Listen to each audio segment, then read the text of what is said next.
Okay. Hey, truck. Hello, Mr. Turner.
After a convincing 27-7 win over Orchard Park last week in the Section 6 championship, the Lancaster Legends would like nothing more than to move on to the state semis for the first time ever. Standing in their way, the #1 Class AA school in the state. At 10-0, the Victor Blue Devils won Section 5 last week with a 23-7 win over Pittsburgh. Can Lancaster's dream come true, or will Victor give them a nightmare? It's Section 5. It's Section 6. The NISPA Class AA Far West Regional. The road to the Dome continues, and it's now on Time Warner Cable Sports Channel.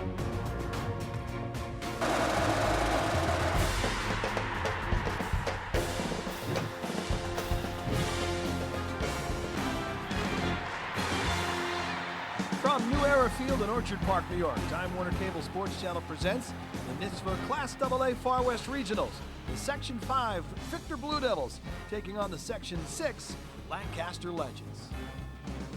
Good afternoon from the home of the Bills, everybody. Howard Simon along with Len Jankowitz. Nate Geary will join us in just a moment. It was a pretty easy ride last week for Lancaster as they took care of Orchard Park in the Section 6 title game. Should be a little tougher here today against the powerful Victor Blue Devils. Howard, great to be with you. Both teams are fast enough. Both teams are strong enough. Two heavyweights going at it today, Howard. Well, let's start with Victor. An impressive win for them in the Section 5 championship, beating Pittsburgh 23-7. These guys are all about a running game, very powerful. A lot of weapons back there. That's the key guy, Mitchell Spindler. Look at his numbers, 777 yards. They don't give him a lot of carries. They spread that wealth around, but it's a very dangerous rushing attack. Mitchell Spindler, Howard, is probably, in fact, he is Victor's fastest player. They have another guy by the name of Zach Esterbrook, which is kind of like the answer to Thunder and Lightning. We have Lightning in terms of Spindler and Thunder in terms of Esterbrook. Let's take keys to the game down. We'll take a look at Victor first and see what are they thinking about. Win the turnover battle, stop Lancaster's very good running game, which we'll get to in a moment, and weather the storm.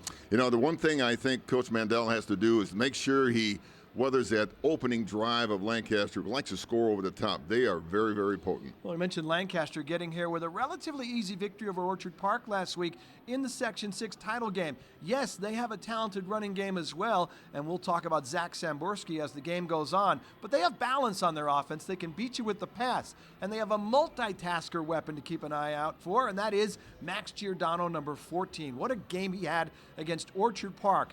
Running the ball, receiving, kicked three-point afters, picked off three passes, return yardage. This kid did it all last week. You know, news is that Max is a Conley Cup finalist this year. And how about that? He is probably Lancaster's best overall threat, Howard, and really a complete threat. Well, let's take a look at the keys for Eric Rupp's Legends this afternoon. Win the turnover battle, dominate on special teams, which they've done all season, and make big plays on offense. They've done that too. Yeah, one little caveat too is that Victor protects the ball very well for a running team. It's going to be tough. It might come down to the quarterbacks, Howard. Lancaster's never been to the state semifinals. Victor has been there once. One of these two teams will take the next step on the road to the Dome. It's coming up on Time Warner Cable Sports Channel.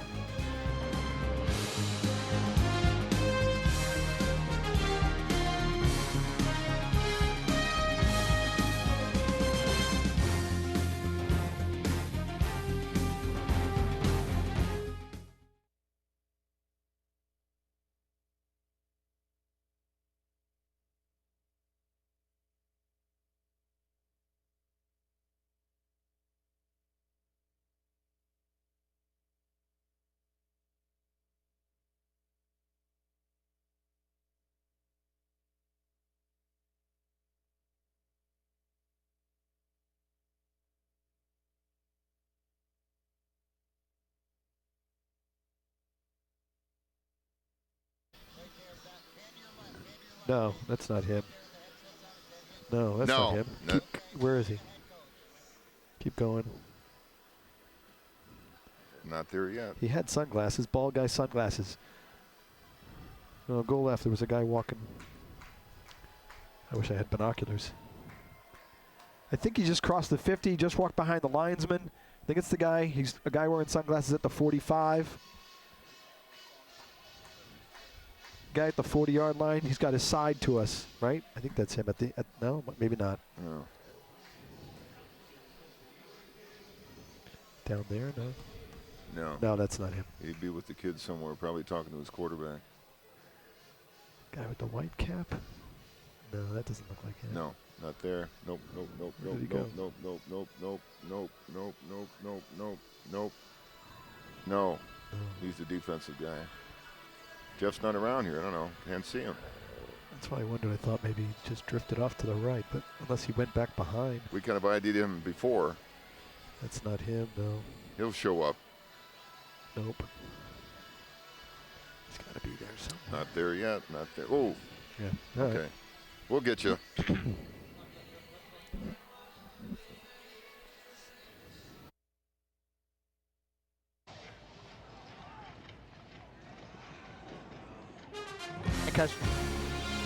Welcome back to New Era Field in Orchard Park. The sun is shining. It's a little cool. Temperature in the mid-40s, a little bit of a wind. Real field is mid-30s. Who cares? There's a playoff berth being on the line here, a spot in the state semifinals. Howard Seidel, Len Jankowitz, Nate Geary will join us as well as we get you the Far West Regional. Victor will kick off to start the matchup. The Blue Devils, the visitors, the champions of Section 5. And then Lancaster, of course, technically the home team, the champions of Section 6. The Legends will receive to start this ball game, and we're excited about this matchup. A pair of 10-0 teams who've both had tremendous seasons, butting heads here in Orchard Park for a chance to play next weekend in Syracuse. There you see our weather forecast. Winds could be an issue, 16 miles an hour, and you know, they can be troublesome here at New Era Field from time to time. There's a little bit of sun in the stands, but not really much as far as the field is concerned. Mostly in shade. The lights are on for this mid-afternoon matchup. LG Castillo back deep to receive the kick for Lancaster. A little bit of a wind at the back of the Blue Devils. Castillo's got it at the 5. Right up the gut he goes. Hit hard as he crosses the 20-yard line. And the Legends will have the first possession of the afternoon. We'll take a look at the Lancaster offense. There's balance for sure in this offense. Victor's a really dominant run attack, but Lancaster has balance with their quarterback, Ryan Mansell, leading the way in the passing game. And the guy we mentioned, which we'll talk about a little bit more, Zach Samborski, in terms of their running game. The Legends in the home black uniforms with the red helmets. I'm sorry. Yep, It's going to be an interesting first opening drive. Ryan has really produced some touchdowns through the air. But let's see what happens here. That's the main threat on the ground. Number 2, Zach Samborski, and he rips off first down carry on the first carry of the game. A gain up to the 35-yard line. Let's take a look at the rest of the Lancaster offense. Samborski is the leading rusher. This is the line he goes behind. The key players are the 2 tackles, Trevor Wilson and Jacob Luderman. And as I mentioned, there really are a lot of weapons, which we'll get to on that Lancaster offense. Samborski leads the way in terms of the running game, but it's a talented group of receivers, and that's actually going to be one of the key matchups today, how Victor matches up on LG Castillo and Max Giordano. We'll get to that in a moment. Mansell with his first pass of the game, the wide receiver screen. Giordano putting out a block there for Castillo, who's run into the Lancaster sideline. I mentioned the receiving options. The 2 key guys are 14, Max Giordano. He set a school record for catches this season. And then you have LG Castillo, number 6, and he has the school record for all-time receiving yards. And that's a really difficult matchup for Victor's cornerbacks today. You know, and Conley Cup finalist Zach Samborski isn't bad out of the backfield catching the football too, Howard. Samborski right up the middle. And he's able to get first down yardage across the 45, up near the 47. Let's take a look at the defense of the Victor Blue Devils, man. They have been an outstanding group this year. The leader up front is number 21, Zach Estabrooks. He is big, tough guy, hard to move off the end of that defense. He's a playmaker. This is a linebacking core that entirely changed over in the offseason. They graduated all their starters. Bolin, Verone, Ryan have really made big strides this year. You see the secondary. The guy who holds that group together is number 9, the safety, Andrew Russell. From the 47, Mansell fakes it, comes outside with it. He's got a lot of room into Victor territory, knocked down around the 40-yard line. Oh yeah, he can run too. Yeah, not often, but again, productive runs just for first downs, and that's just the kind of first drive that Coach Rupp probably would like to execute against a very, very well-rounded, as you mentioned, Victor defense. And you see Mansell calling his own number with all the room off the edge. And remember, one of the keys to this game from Jeff Mandel, the coach of Victor, was weather the storm. He knows it's a big play offense. It's an explosive offense. They didn't want to have Lancaster come out and just go down the field. Still got a ways to go. They're only at the 40. Quick pass to the right side, and it's Samborski. He's gobbled up right away for no gain. And they split the tailback out as a matchup kind of situation here. Mansell just got rid of the ball, but great defense rallying to the point of attack here. And again, Victor has had a tremendous season, as we pointed out before. They've had a tough schedule from top to bottom. They're number 1 for a reason, Howard, because they had a real tough schedule in Section 5, and they proved it all season long. Second down and 10. Good protection from Mansell. Drops it off for Giordano, makes the first guy and the second guy miss. He gets up across the 35. Keep in mind, we're talking about a Lancaster offense, very explosive. They average 41 points a game this season, and they're going up against a defense that's never given up more than 15 in a game this season. There's Mr. Do-It-All. You know, and Max is one of those keys, too. But again, last week, too, it's the defense that kind of rose up, and when it kind of shifts sides here, we'll talk about their defense a little bit. But those are the kind of things that has to happen in a championship football game. The defense has to rise up. Flag was thrown, but I think they're just going to call the timeout here for Lancaster. So the Legends will huddle it up and talk with their head coach, Eric Rupp. What a magnificent job he's done, the former Lancaster player, bringing back a Section 6 championship. As we take a look across the field to Jeff Mandel, you talk about a great job. 6th year as the varsity head coach. He was an assistant for 10 years. He worked at Pittsford as well. And there he is walking to the left. So Jeff Mandel doing a great job at Victor with the Blue Devils. Just a little bit out of your screen as his team huddles up and thinks about what to do defensively. That's a Coach Mandel lookalike. I mean, he's got the shades. On, right? Yeah, you got the shades there. Coach Mandel did a great job. What a great gentleman, a super coach, and Victor High School really appreciates him. So from the 34 of the Blue Devils, it's 3rd down and 4 for the Legends. Mansell operating in the shotgun. He's got a 3-receiver set here.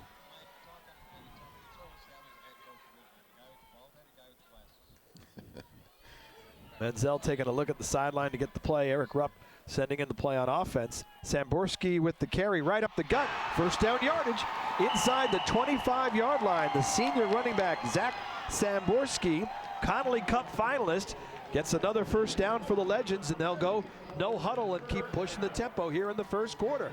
The Legends opening up with a good drive. They spot the ball at just outside the 22 of the Blue Devils.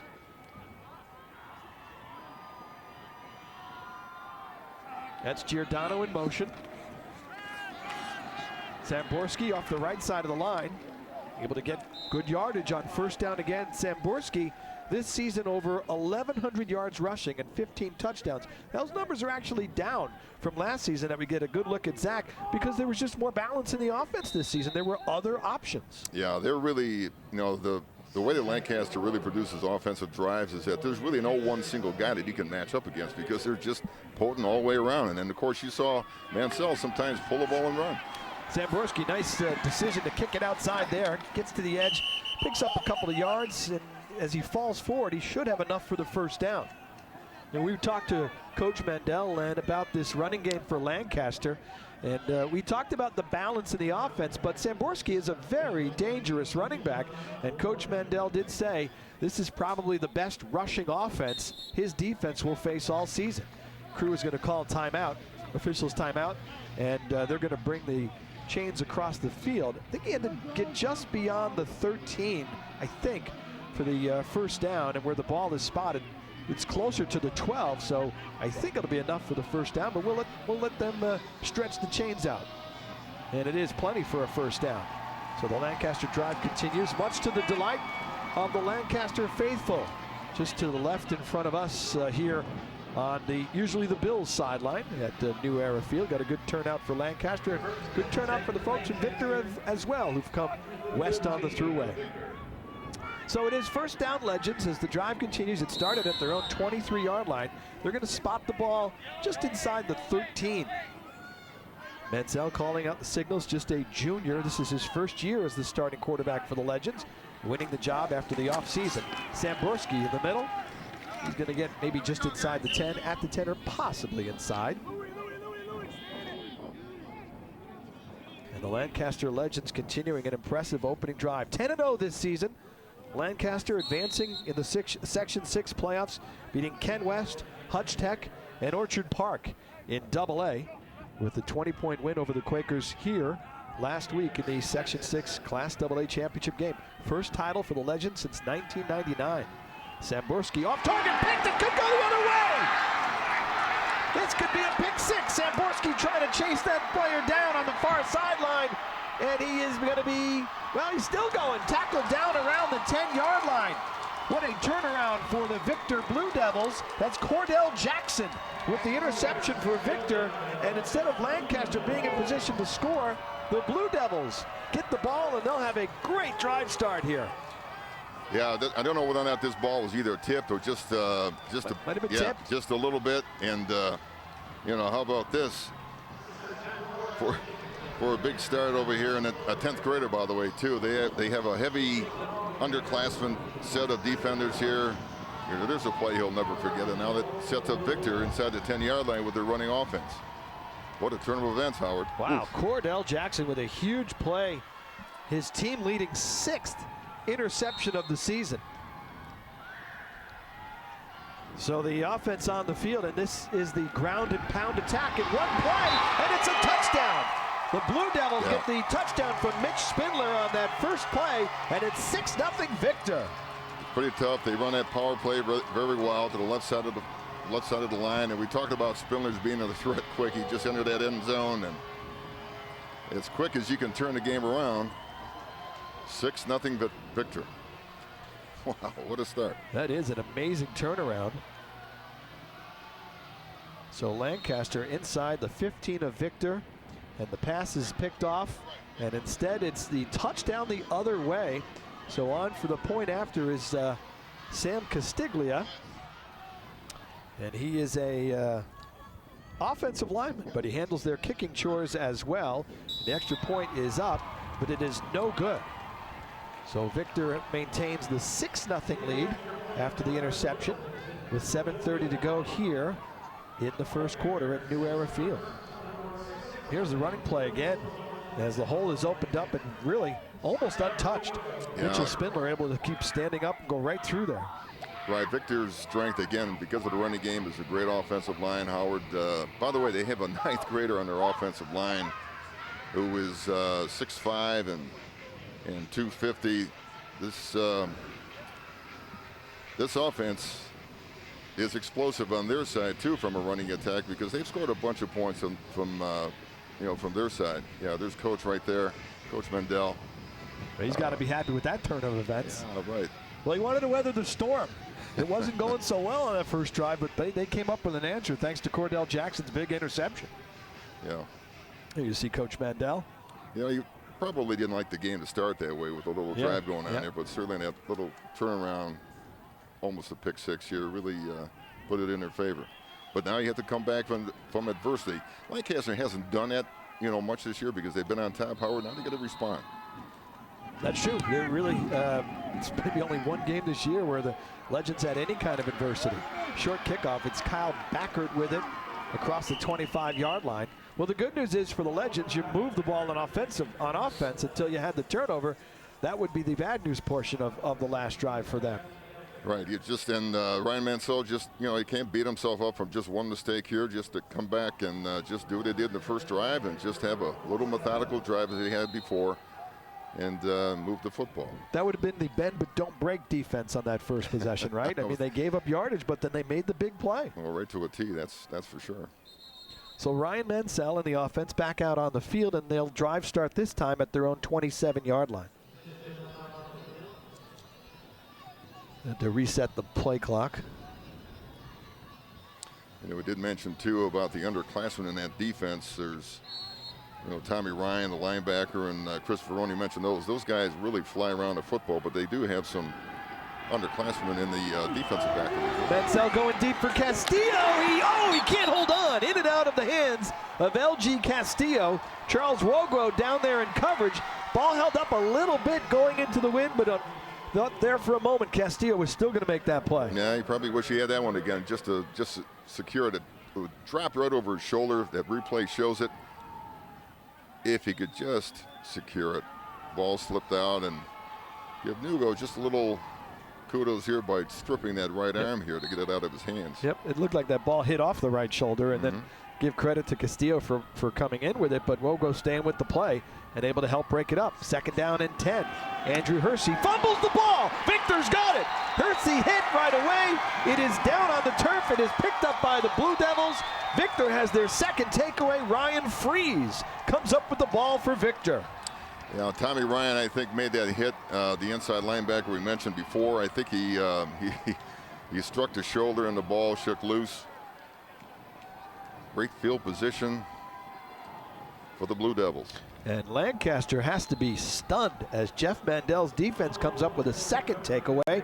And this time they don't start at the Lancaster 9, but they do start at the 31.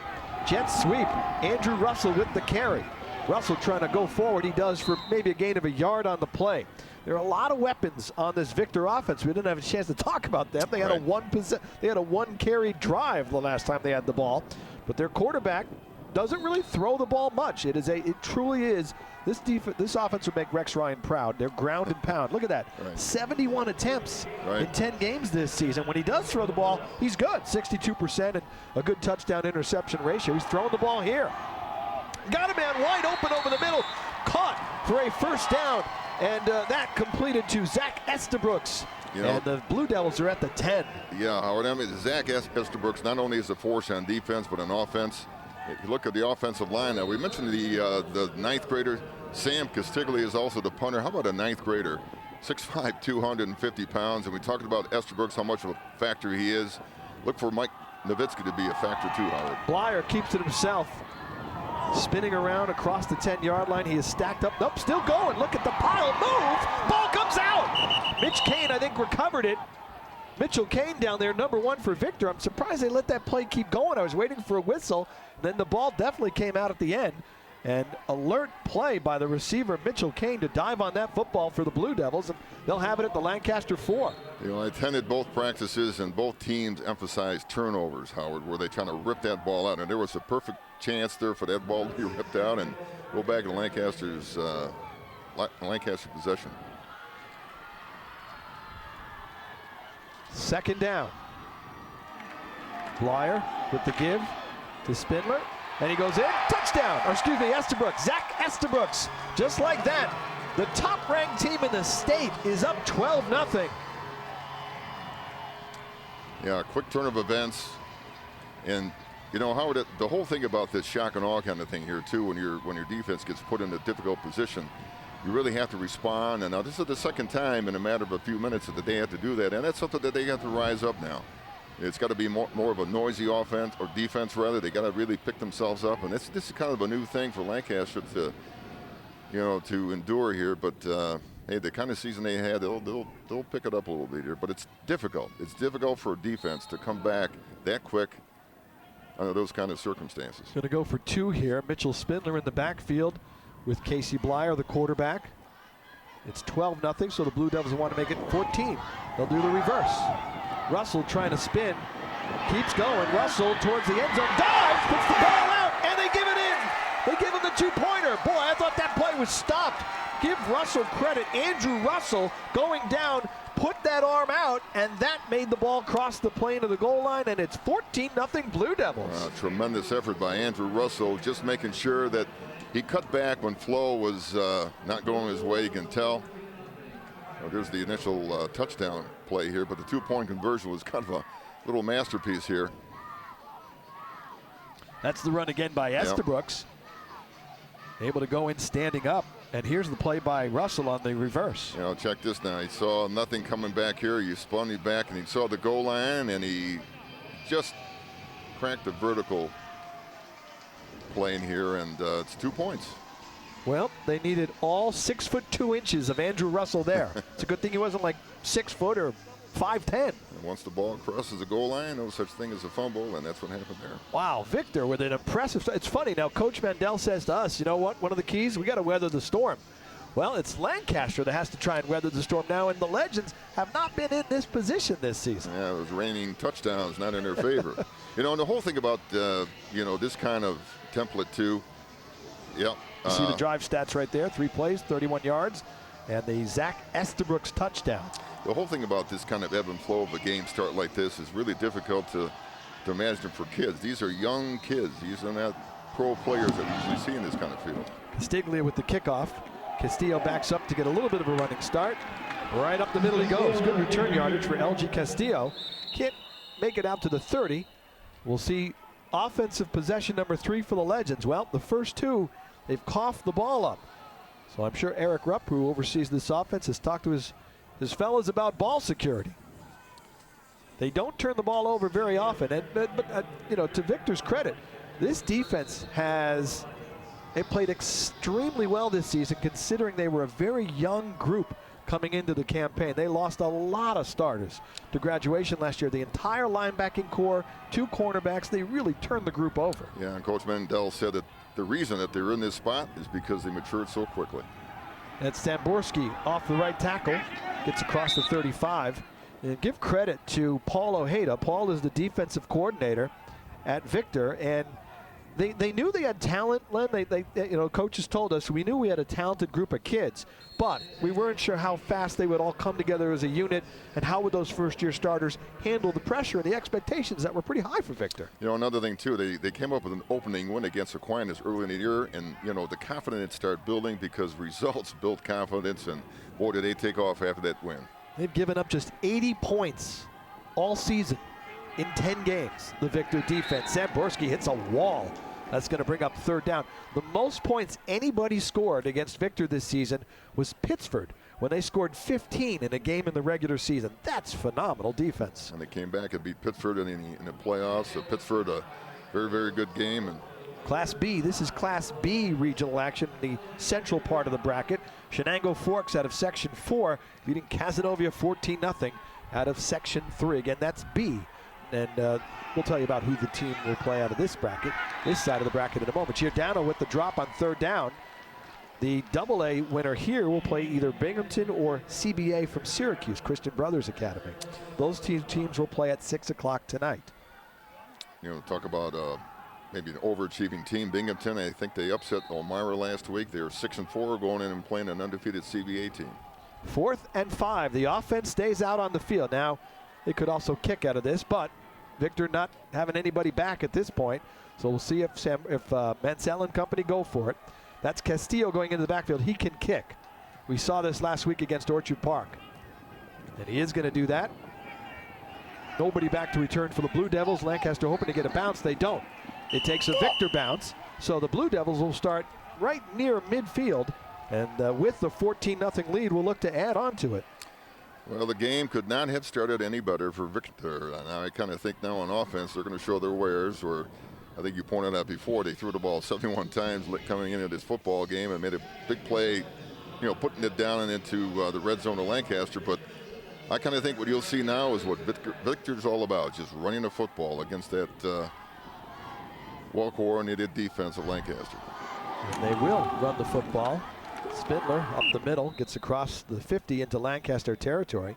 As I mentioned, excuse me, it was Estabrooks. This is a ground and pound football team. They average 250 rushing yards a game. last week in the Section 5 championship victory over Pittsford, which is a really good football team, by the way. They ran for 332 yards. First football game of the year, Pittsford came into Orchard Park and beat them on their own turf, so everybody knows how good Pittsford can be. Blyer, the quarterback, will toss on a second down run, and that is Spindler, number 24, Mitchell Spindler. Great defense there. You know, defense, when it's well choreographed like it does here, without certainly music here, but when it's choreographed the way it does, it looks great because, you know, those gaps are just accounted for just like this. Ben Damiani, Joe Andreessen, this is just great inside-out technique by the linebacker, and obviously no game. Lancaster's defense coming off a tremendous performance last week against Orchard Park. Coach Rupp telling us that's the best game his defense had all season. Give credit to Dave Mansell, the defensive coordinator. 3rd down and 6. Estabrooks off the left side of the line. He is stood up and driven backwards. And I believe it was Joe Andreessen, who you just mentioned a moment ago, Len, was the first guy in to stop that play, and then he had help from his teammates. You know, the answer to the defense that Victor has are these two inside linebackers, Andreessen and Damiani. They do a great job here. Andreessen does a good job of choking off that wrap play. So Verone and Ryan, well, the answers on the other side are Damiani and Andreessen. Andreessen had 9 tackles last week in the win over Orchard Park. 4th down and 6. And they'll do a little kick from Mitchell Spindler with nobody back. It's going to bounce into the end zone. So a touchback, and the Lancaster Legends will go back on offense. Their defense comes up with a big stop there as they try and stem the tide here in the first quarter. Turnovers being cashed in to touchdowns by the Victor Blue Devils. Blue Devils coming into the game 10-0 this season. We mentioned they're the top-ranked team in AA in New York State. Their road in the playoffs has taken them through East School of Arts, McQuaid, and then Pittsford in the Section 5 championship. And Len mentioned their schedule. We were talking to Coach Mendel about this. He said it's the toughest schedule they've ever had. They beat the defending state champs in week 1, Aquinas. They beat Pittsford twice, one time when they played them. Pittsford was the top-ranked team in the state. They beat Fairport, traditionally another very strong program in Section 5. These guys have really earned their keep. You know, and they beat Fairport when Fairport was ranked in New York State. So, again, I agree. One of the toughest schedules for a AA team in New York State. Legends try and get the run going on first down with Zach Samborski, Connolly Cup finalist. And he's got a short gain on first down. Zach, part of a football-playing family at Lancaster, the 3rd Samborski boy to play for the Legends. Yeah, the oldest one played for me and a great offensive defensive lineman. And I think Zach got more speed than the older brother, though. Betzel back to pass. He finds an open LG Castillo trying to shake some tacklers there. Gang tackled. Tries to get to the first down at the 30. We'll see where they spot him. See, Zach got smart. The older brothers were offensive linemen. Zach said, I'm not going to take all that pounding up front. Give me the ball. I want to carry it. You're talking to an offensive line coach. I kind of think the smarter guys are on the line of scrimmage, Howard. I'm sorry. You know, going back to Victor again, we'll talk about 2 bookend defensive ends, Estabrooks and Nowitzki. Nowitzki, again, a lacrosse player, committed to go to Syracuse in a couple of years. He's only a junior, Howard. I know Coach Rupp was saying he thinks these guys are 2 of the best defensive ends in the state at the AA level. 3rd down and 1. I don't know that they got it. Well, this is one of those, where do they spot it? The ball's resting at the 30, and we might have to bring out the chains for this one. The ball's spotted just shy of the 30, so he might be short by the nose of the football. The folks in the striped shirts are talking it over. 4th down. Okay, Coach. Now what do you do? Well, that's why Eric Rupp is in that position right now. It's kind of Suppose difficult. you could bring Castillo back in motion and kick it the way you did the last time. Well, maybe they might have him jump or maybe have a short yardage play here. This could be the case. They're going for it, and the give right up the middle. Samborski got a good push from the offensive line. Yeah, I think the spot is good. And it looks like he got to the 31. So a big first down conversion there for the Legends in the last minute of the first quarter as they try and get something going here on this drive. Let's take a look at the push from the line. Guys up front did a good job of giving Samborski the yard he needed. Yeah, the old-fashioned wedge play just for a few inches, and it converts, and it comes in real handy in situations like that where you're backed up. From the 31, blitz, and it's off the fingertips of Max Giordano. A couple throws today, Giordano's just not been able to hang on. And he is usually a guy who he has a great pair of hands. He is an extremely reliable guy, offensively and defensively, and look, good pressure on the quarterback, Ryan Mansell. You took the words right out of my mouth, too. I kind of think one of the goals for Victor now is to put some pressure in the pocket versus Ryan. And you saw it there. We're going to have some edge pressure sometimes from the defensive lineman on the inside. They've done it all year. I'm sure they'll do it this afternoon, and that's the key for Lancaster, is to stop that and make sure there's a pocket for him to throw. They blitz again. Mansell's got a one-on-one matchup. Castillo breaks free. He's got it, and he's going in for the touchdown. LG Castillo with a 69-yard touchdown as he broke free from coverage. Ryan Mansell with a perfect pass, and the Legends are on the board. Howard, on the replay, I want you to watch this too. Very clever move. If LG meant to do this now, he really didn't run at full speed because the defensive back was on his back, and once he saw the ball up in the air in the trajectory he can catch up to it, his breakaway speed was good enough to catch up to the football. If you catch this on the replay a little bit later on. I mentioned this earlier. I know Eric Rupp felt if he got one-on-one matchups outside against Castillo and Giordano, they'd win it. And I think, honestly, Coach Mandel was worried about that, too. He told us, said, we don't really have a lockdown corner to play in Castillo, so you might look for help over the top. That time they got the matchup, Castillo versus Woguo, and LG Castillo got free. And LG Castillo, the best receiver in Lancaster history, puts him on the board. The extra point from Max Giordano is good. And let's take a look at that touchdown. Yeah, if you can watch this here, if the camera can pick it up, the ball was kind of thrown in the right spot, but his route just slowed up a little bit, and he accelerated to the football, and that's what gained separation. And for receivers, what they must do is find some way to gain separation, and he did. Being 6'3", 225 and running 4.5 didn't hurt. But Dugo didn't do anything bad. He just was on his hip, and Castillo just pulled away from him. How about Mansell hanging in there? He gets knocked down a little bit. Nothing dirty, by the way, from Nowitzki, and gets up to see the touchdown. 6 plays, 80 yards, 69-yard touchdown to the all-time leading receiver in Legends football history, LG Castillo. And the senior wakes up the Lancaster fan base here at New Era Field. Yeah, I think pass protection and in those kind of situations will be something for us to look at a little bit later on, because those guys coming in there have to be taken on by little running backs. That could be a little problem for Lancaster, but a great conversion there. So we'll see what the Blue Devils do. There's Andrew Russell back to receive the kick. One of the two men back to receive the kick from Max Giordano. It woke up the Lancaster crowd here. It had been a rough first quarter for the Legends supporters, but they see their offense get on the board.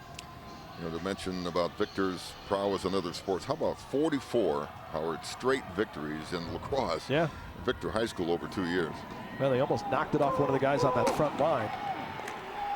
And the Blue Devils have it, and they get across the 40, and the pile's still moving near the 45-yard line. So Giordano, you could see, the Legends say they have the football. Legends are saying they got the ball. It's the guys in the stripes have to point that way, though. Haven't seen anybody make any indication. Yeah, no indication yet. And the officials are talking it over. And we wait. Which way are we going, left or right? Here we're going right. Victor fans happy, Lancaster fans not so much. Yeah, in the replay booth, I think it might have came out, but maybe after the knee was down or maybe after the official blew a whistle. So the Blue Devils will get the ball at their 44. You see just 5 seconds left in the first quarter. So Clay Blyer in the offense out on the field to run what will probably be the last play of the quarter. And they toss it to Spindler. Ooh, he is hit hard by Ben Damiani. That fires up the Lancaster crowd. Damiani, the emotional spirit leader of the Lancaster defense, brings us to the end of the first quarter. Victor jumped out to the 14-0 lead thanks in part to a couple of takeaways. Lancaster comes back with a touchdown. There's your score. Quarter number 2 on the way. Next on Time Warner Cable Sports Channel.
The rights to this broadcast have been granted by the New York State Public High School Athletic Association, representing high schools in New York State.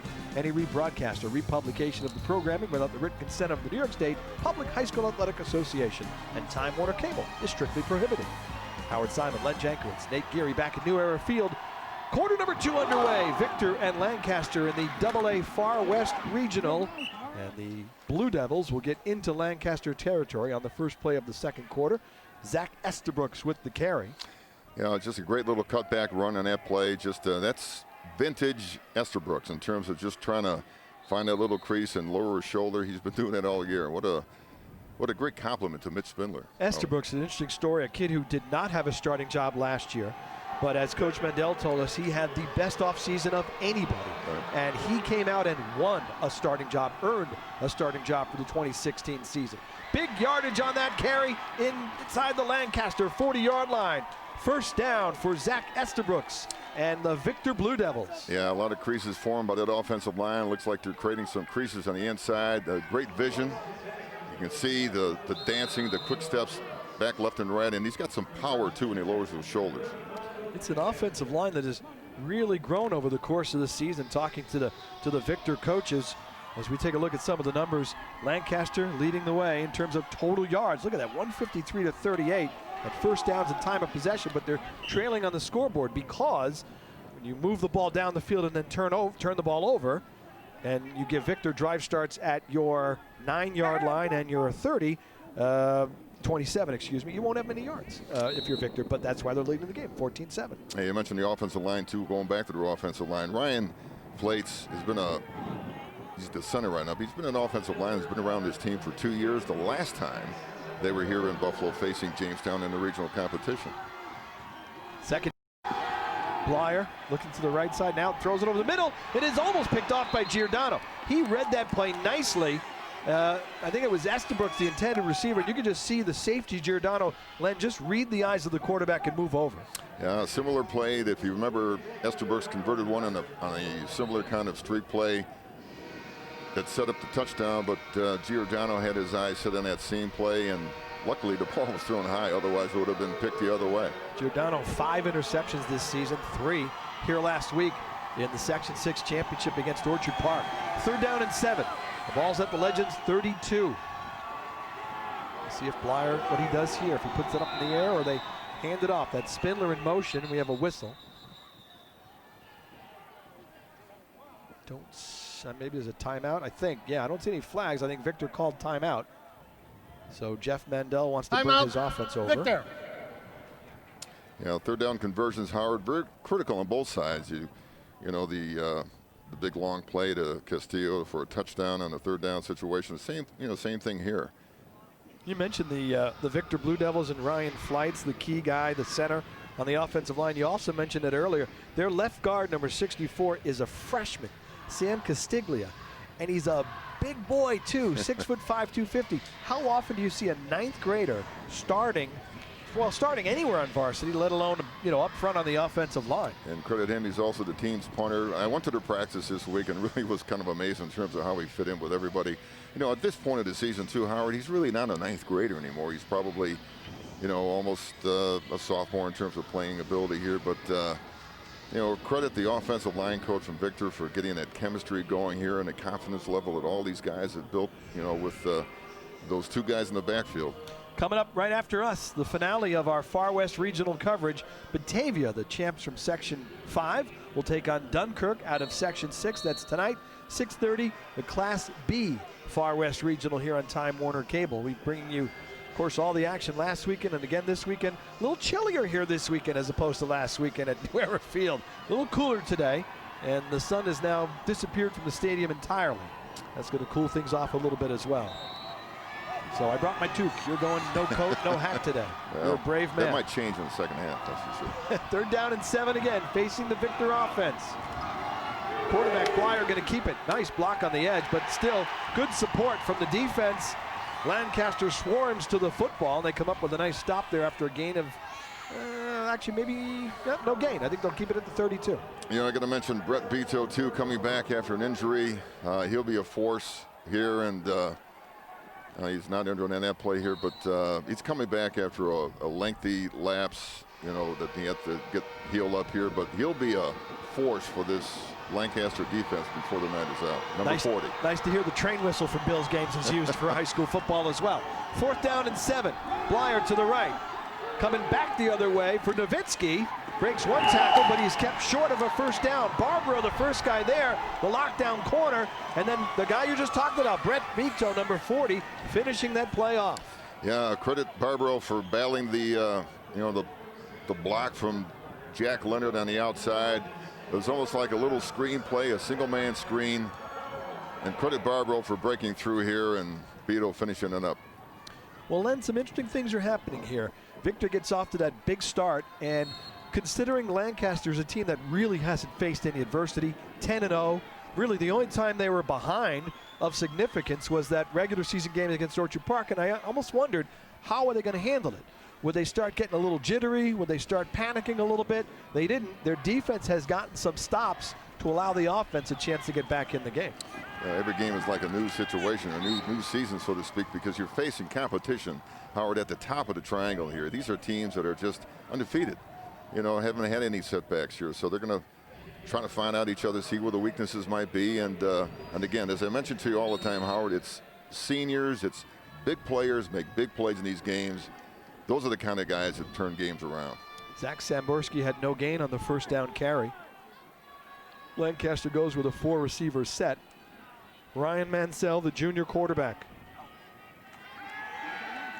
facing a blitz over the middle for Giordano. A little contact there, but I don't think that ball was catchable. Or maybe Giordano just tried to sell it a little bit more. You could see it might have been a little contact. Then he did the old flailing arms things to maybe get a flag. Still trying to argue his case. No call, and it'll be 3rd down and 10. Yeah, a little pressure in the pocket. If you see number 75, Jack Leonard, turning around on defense and forcing that ball to be thrown a little bit sooner. As you well know from the pros, once that ball is thrown sooner, a lot of times it's not on target. Lancaster fans saw the replay on the Jumbotron here in the stadium and aired their grievances. Mansell communicating the play, same formation, same personnel on 3rd down and 10. 4-man rush for the Blue Devils. Mansell hit from behind, ball comes out. Is it picked off or did it hit the ground? The ball came out, he was hit from behind. Blue Devils are celebrating like they have it. It is an incomplete pass. I kind of felt that it might have hit the ground too, because the young man didn't pop up and say he had it. Yep. So I think they're waiting on the official's decision. There's saw the backside pressure. Yeah. Oh, okay. Yeah. Yeah. It did hit the ground. Otherwise, I think the player would have been more convincing in that case. Yes. Good replay. Nice work on the replay. Yes. Good guys. One of his teammates tried to sell it for sure, like congratulate him, like, hey, nice pick. So 4th down and 10. Castillo into the backfield. We'll see if he boots it this time. He gets the snap, but flag on the play. And we're going to have, well, I will wait and see what we're going to have. Didn't check the play clock, but they're Lancaster moving backwards. False start. False start. Offense. 4th down. So that'll bring up 4th down and 15. This time Castillo looks like he's just staying back there. It looks like they're going to put some pressure on this punt, Howard, from the edge. Castillo, nice quick kick. Nobody back to return. And this time the Legends get the roll they didn't get earlier. And that ball will just keep going. Max Giordano just waiting for it to stop, and it doesn't until it gets inside the 20. So a nice long punt from LG Castillo to help flip the field a little bit. Yep. Time to turn around and see what Victor's offense can do again. You see Max Giordano staying out on defense, one of the players that plays 2 ways. You see that a lot in high school football. Maybe not as much at the AA level as you would see, say, in the game we had earlier, the C game between Cleve Hill and Bishop Kearney, but Giordano, a very talented 2-way player. And boy, what a game that was. My goodness. Fabulous game. Bishop Kearney with a big rally earlier, 40-38, and a shootout win over Cleve Hill to advance to the state semifinals in the C bracket. From the 19, first down carry right up the middle for the Victor Blue Devils, and that's Estabrooks. And they have so many guys, except I believe that's Spindler, sorry. They have so many guys. Spindler is their leading rusher, and he's got over 700 yards, but Estabrooks has over 500. Freshman Joe Tay has near 400. Mike Nowitzki, Andrew Russell, the wide receiver, he's got over 300. They have so many different guys, Len, they can hand the ball to. Yeah, and the hidden secret is Joe Tay. When he comes in, things happen. Maybe late in the game, he'll be in there. He's a quick water bug kind of runner. Just finds a hole and just escapes from it. Just an explosive runner himself. Spindler on that last carry. Yeah, Tay is a freshman, but he's so talented. The coaches are really high on him. Nice job, by the way, getting that high snap down by Blyer. And you see Joe Andreessen, number 12 for Lancaster, one of their linebackers coming in to make the stop. Spindler, the leading rusher, senior. He's quite a story as well. Missed the entire season, well, regular season last year due to injury. Came back for the playoffs and has been the leading rusher this season for Victor. They go right up the middle, and that's going to bring up 3rd down and short as Estabrook's got that carry. Yeah, it's coming down to these 3rd down conversions, Howard, that more and more of a factor in his football game, where two teams pretty strong on defense have to make some decisions here in terms of what you do. So a lot of pressure on the coaching staff to try to convert these things, to move, keep these drives moving in the direction they want them to. 3rd down and 4. Snap a little high, but 1st down yardage and more. How far is this going to go? Down the sideline, Spindler. Spindler headed towards the end zone. He stumbles and goes in for a touchdown. Mitchell Spindler with an electrifying run, a 63-yard touchdown run. Victor's fastest player gets into the end zone, but it's by some great blocking with their classic power play to almost like I should say an unbalanced kind of formation here. I'm sure we'll see a little bit later on, but that's classic Victor football, Howard. So Mitchell Spindler, we were just talking about him, the senior, the leading rusher with a beautiful run there, and you saw the speed that he was in once he got through the defense, and he was able to pull away, and you see the last-ditch effort there, but Spindler able to find a way to get into the end zone and put Victor back on top by 13, pending the extra point from Castiglia. It's a good snap, good spot, and he nails the extra point. So the Blue Devils go back up by 14, 21-7, with 6:52 to go here in the 2nd quarter. Yeah, if the guys in the trunk have this replay, can look at it again. You're going to take a look at this stack formation on the opposite side where the tight end was.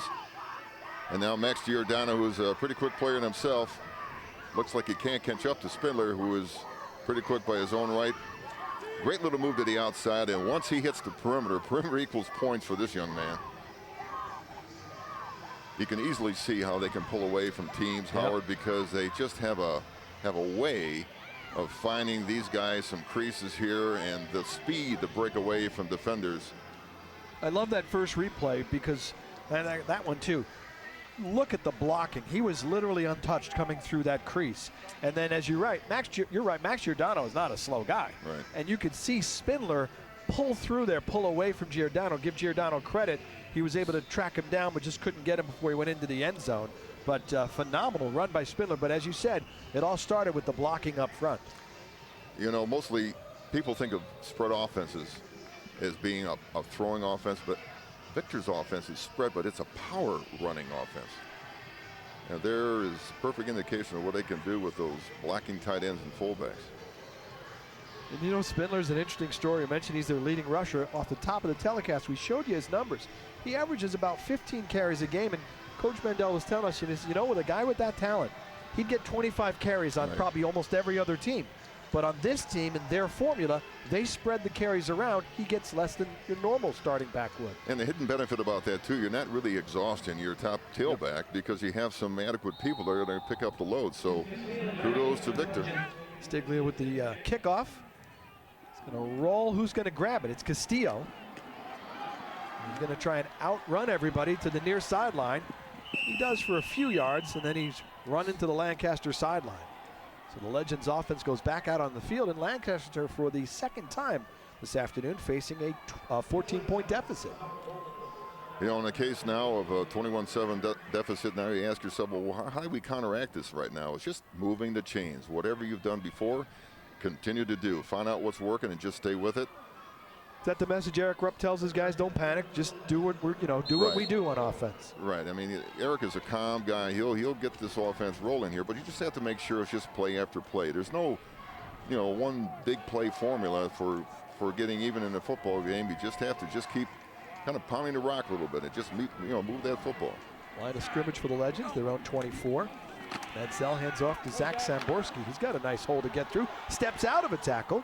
Now is taken down, but got across the 30. Good pickup on first down for the tailback for the Legends.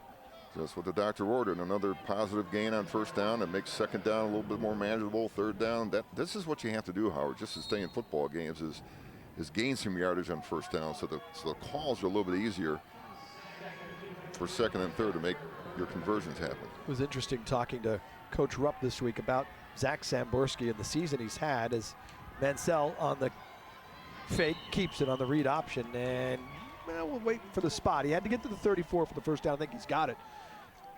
We mentioned earlier Samborski has over 1,100 yards this season, but he didn't maybe have the role that he might have anticipated going into the season, and it is a first down. And Coach Rupp was saying it's a little bit of a humbling season for Zach because he was an all-state tailback last year, had more rushing yards last year than he did this year, but the offense was really balanced. There was a passing game. There's Castillo, there's Giordano, there's other weapons. And Len, you've coached kids, plenty of kids over the years, that sometimes ego can get in the way. But he said even though it was a humbling season, Zach handled it extremely well and stayed within his role in the offense. Most important thing a coach can have a team say to him is, what can I give you, coach? Yep. What can I give you? What can I give you in return for everything you've given me? He's learned that. Yeah, I thought it was interesting. Coach Rupp said he's seen a lot of maturity from Zach Samborski in the last couple of years on varsity. And another thing, too, when the underclassmen see that and the rest of the team sees that, yeah, they follow the lead. Oh, now you're having a team meld together, and they're going to be unstoppable. That's what every coach wants. 2-yard gain on that first carry, so second down and 8. We tick towards 5 minutes to go in the first half here at New Era Field in the AA Far West Regional. Section 5 champs on top by 14. Mansell complete first down yardage. LG Castillo near midfield. Castillo has a touchdown reception in this game of 69 yards. That's the only score for Lancaster. They'll spot it at the Legends 48. Now the little conversion, this is what you want, move the chains. This is the answer that you want to have for a team that's down. This is what they want to do. Nice throw by Mansell, who's really developed as a quarterback this season. Swings it out to Samborski. Might have been a little worried about somebody coming up to lay him out there a little bit. He brought those arms back kind of quickly because I think he saw somebody coming right at him. Yeah, Tommy Ryan in that case. And again, we mentioned about Chris Verone and Tommy Ryan. Just watching some tape on those kids, they play fast. And that's what coaches want to do. They want to have the second layer of people in the secondary just play fast. And this is what Tommy Ryan did here. He was ready to make a play on a halfback, whether or not he had the ball or not. He was waiting for a big hit there. Mansell under pressure up the middle. It's picked off. Mansell is picked off. Victor's got their third takeaway of the afternoon, and Zach Estabrooks, and he's down near the Legends 30-yard line. Well, credit Zach Estabrooks for either film study or something that he saw on film and study here, because he just laid back and almost he was in the hip pocket of Zach Samborski. This is going to be a screen, Howard, and take a look at it right now. I think there was Andrew Russell on the pressure there, which definitely threw the play off. Right, and Estabrooks has been around the football all season long, and why not be tonight? So takeaway number 3. And it's a first down run for Victor to about the 25-yard line. And that's Mitchell Spindler with the run. Now think about this. The 3 takeaways Victor's defense has come up with gave the offense a drive start at the Lancaster 9. They got a touchdown. The Lancaster 31, they got a touchdown. And this drive also started at the 31. So the defense has put the offense in some fantastic position. Similar formation that Victor ran before. Let's see whether or not they run the same play or the power play. Now it's going back the other way. Spindler gets across the 25 to the 24. They've got to get to the 21 for the first down. Under 4 minutes to go in the first half. Coming up at halftime, we'll get you stats, we'll get you highlights. Nate Geary will be talking to the respective head coaches as well. A lot of series of adjustments too, Howard, that both defensive coaches do on offensive formations. It's a matter of seeing what people do. Mitchell has 86 yards, Howard, and 8 carries just today. And again, the credit to him in terms of his explosive, capability. He's going to get another carry right here. He's got first down yardage. Breaks or spins off some tackles, keeps going. It's across the 20-yard line. And that is a first down carry for Mitchell Spindler. They'll stop the clock to move the chains. Victor trying to add to their lead. They'll put the ball right at the Lancaster 20. Having a great ground game like Victor does kind of falls into the, the red zone now. Classically, as you enter in the, the other side of the 20. This is where Victor really scores a lot of touchdowns. All season long inside of this 20, they've converted. They have 32 rushing touchdowns this season in this, their 11th game of the year. Estabrook's off the right side of the line, and they don't give up on plays either. How many times today have we just seen that pile keep moving as Victor goes for some extra yards? This is where the rotation of running backs comes into play, because you have some fresh legs carrying that football. And we got to take a little break there as the helmet came off. That's Luderman, Jacob Luderman, almost called him his brother, Jeremiah. I knew I was going to do that at some point. His older brother played at Lancaster. He's on the coaching staff. 2nd down and 6. Nowitzki in motion. Right up the gut. Victor continues to pound away with this ground game, and they approach the 10-yard line. We'll see where the spot is. He's a little bit, about a yard short of a first down. So Spindler adding to his rushing totals for the afternoon. Look at number 24 there, the leading rusher. This kind of methodical kind of rushing attack where you reduce your 3rd down conversion size to a manageable, set of yardage here is what this team has done throughout the season, Howard. Here's the stack formation they had success on the touchdown run. The toss to Spindler. He gets to the corner. He's got first down yardage. 1st and goal for the Victor Blue Devils with a little over 90 seconds to go here in the 2nd quarter. A great little drive. It's methodical. Nobody's panicking. A couple timeouts left with about a minute 36 left to go in the half. And you can see, Len, where facing this Victor offense with all the weapons and the running game can really wear down a defense. Well, they haven't run a counter yet, but that's coming because their power game is catered to running these counter plays where we really can make linebackers. From the 7. Ball comes out at the 1, but I think Victor recovered it. Unless he's going to be marked down at the 1. The ball, you can see as Spindler hit the turf, the ball just kind of popped up in the air. Yeah, I think the ball will be placed almost at the 1 or inside of it. Let's see where they spot it. Yep, they are. Okay, so he would have been down just outside the 1-yard line.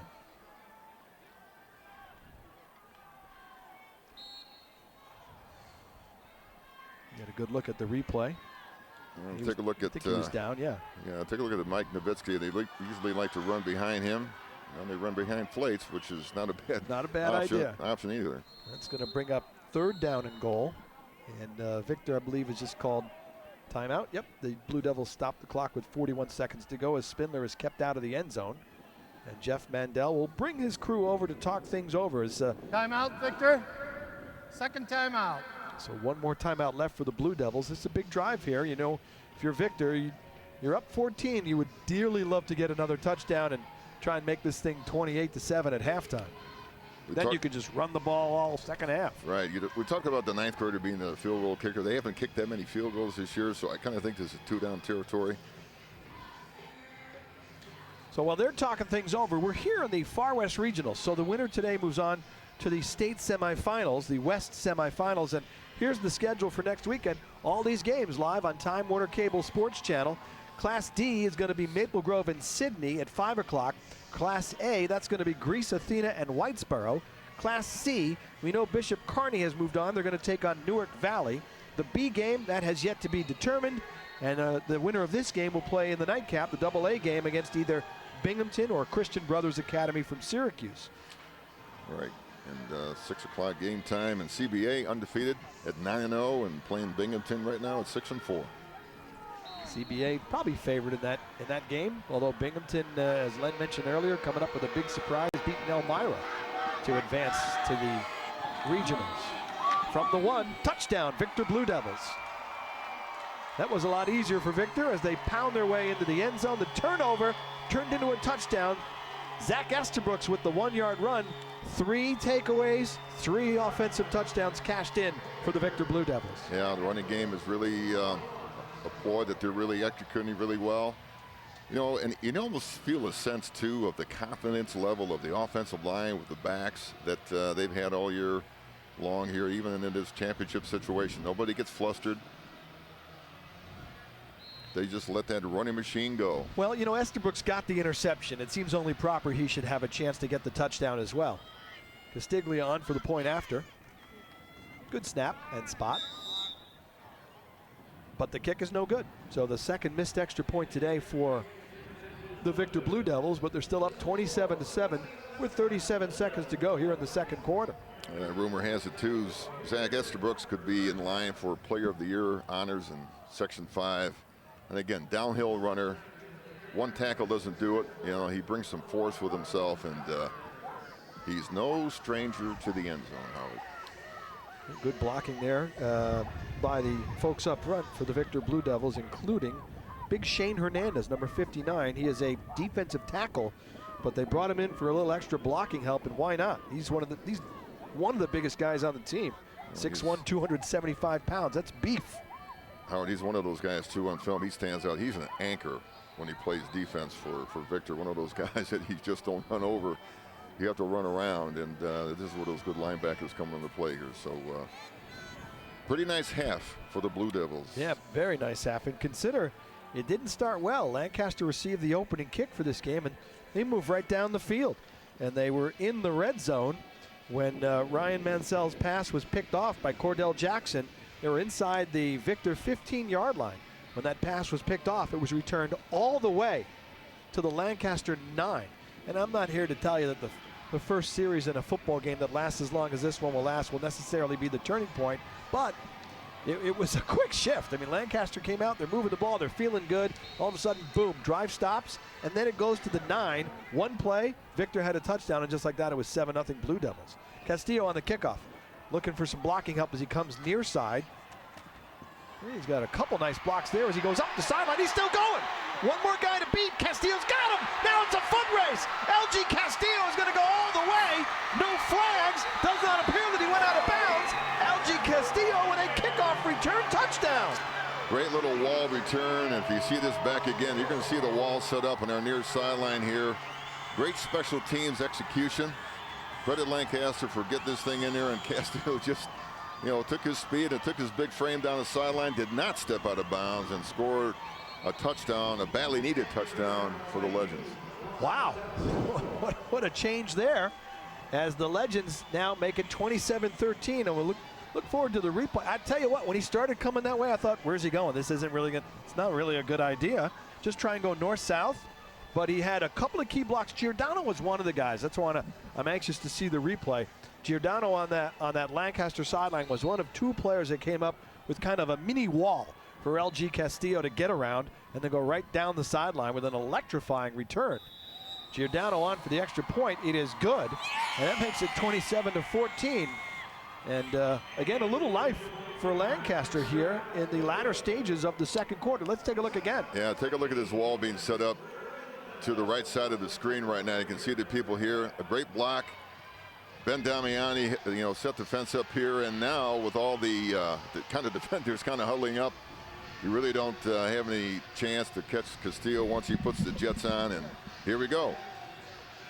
27-14, Howard. 27-14 here in just a matter of seconds. It kind of closed down a little bit. Special teams make a big difference, huh? I think we're calling it an 84-yard return. And it was Giordano and John Rogowski, number 32, was I think those were the final two blocks Castillo needed. You mentioned Ben Damiani. There were a host of Lancaster players who were building that wall as he ran east-west. And then I think it was Giordano and Rogowski who just finished off those blocks. As you well know from a lot of returns, and especially in the pros, there's flags all over the place because of blocking in the back. Yep. You know, credit the Legends for not doing that here and executing the thing to perfection. Well, that. I hope nobody went to the refrigerator for a beverage. You never leave a game early. Okay. You got halftime to go get the beverage and the sandwich. Maybe somebody might have wanted to just beat the rush and run out and pick up a pizza. Maybe drop off a couple slices for us. Well, somebody might have went to the refreshment stand and then they were disappointed on the way back. You never want to miss a moment on Time Warner Cable Sports Channel. Right. Well, there's still 21 seconds left. Who knows what happens here? Don't leave. No. So a big touchdown for Lancaster to try and, you know, get into that deficit a little bit. Giordano will kick off here. And he'll go with the ground ball approach, and it's going to go out of bounds. So no flag for blocking the back, but a flag for kicking the ball out of bounds. And we'll see with 21 seconds and 1 timeout. Now again, the Blue Devils don't throw the ball very much. They are a dominant run offense. We'll see if they put the ball in the air, what they try and do with Casey Blyer in the offense here after that kickoff out of bounds. Well, they've had a super half, I should say this, because they were up before that last touchdown, 27-7. Now it's closed down because of the special teams touchdown. But again, they've been doing things as well as you can expect in a championship game of this magnitude. Or maybe Victor will just say, we're going to get this baby into halftime with a lead. And that's what they're going to do. Great half. They will get the ball to start the third quarter. Yeah, tremendous half for the champions from Section 5, putting up 27 points on the board against a strong Lancaster defense. And again, the story of that first half, the defense for Victor taking the ball away 3 times and giving a short field to the Victor offense. Now they capitalized, give them credit for getting the touchdowns. Well, boy, that Victor defense came up with some huge takeaways in the first half, and that allowed them to score on touchdown runs by Mitchell Spindler, Zach Estabrooks, and Zach Estabrooks once again.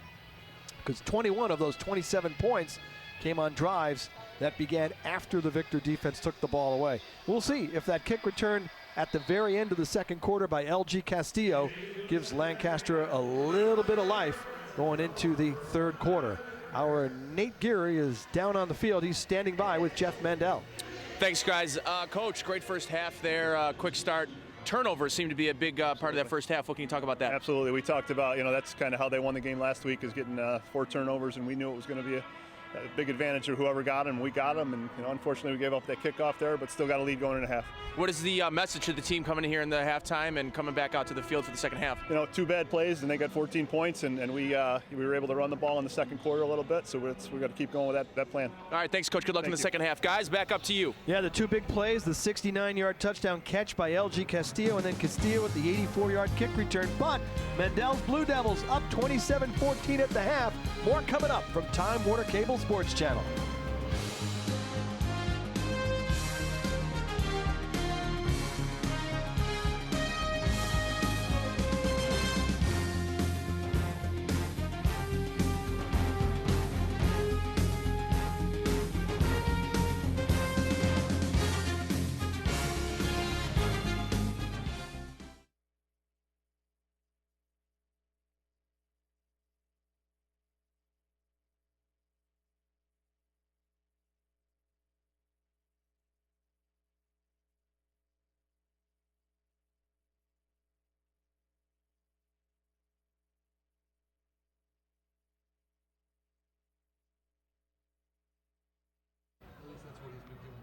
Okie dokie.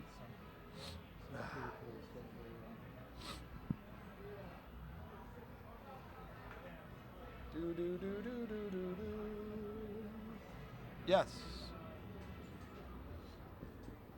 Yep. Okay.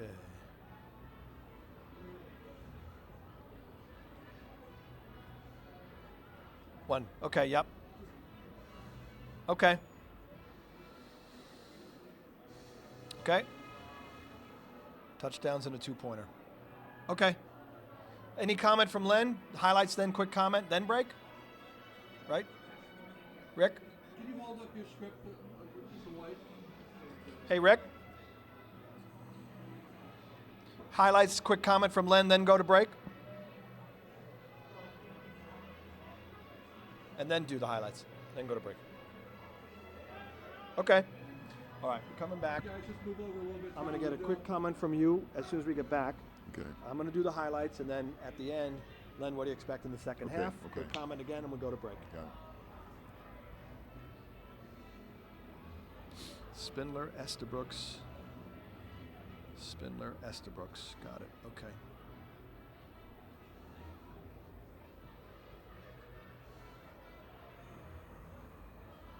Okay, 9, 8, 7, 6, 5.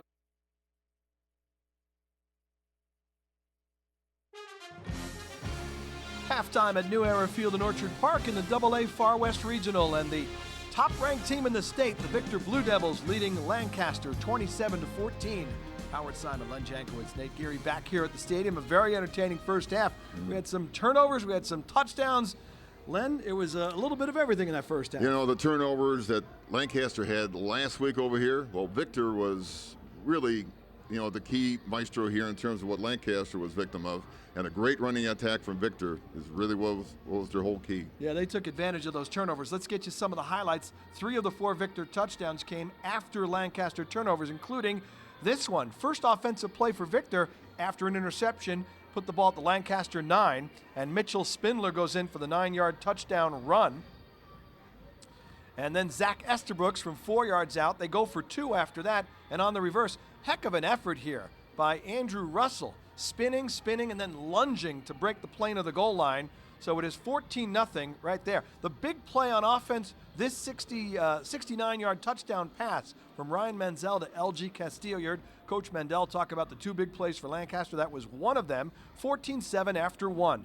Into the second quarter. How about a big play from Victor? Mitchell Spindler with a nice crease, great blocking, and then his speed takes this play into the end zone. He's able to stumble his way into the blue and able to get the Blue Devils another touchdown. And then Zach Estabrooks, after another interception from Lancaster, Estabrooks from 1 yard out made it 27-7. We thought that would be the score at halftime. How about LG Castillo, the senior, who could be drafted in the Major League Baseball draft? He's got a scholarship to play baseball at Oklahoma, but this kid can play football too. Great blocking, goes east-west, finds his way to the sideline, goes downfield, 84-yard kick return touchdown, and that brought us to 27-14 at the half in favor of Victor. All right, what do you think we're going to see in the second half? Well, I think you can see that the Lancaster defense has to tighten up in the run game here for Victor, because that's Victor's forte.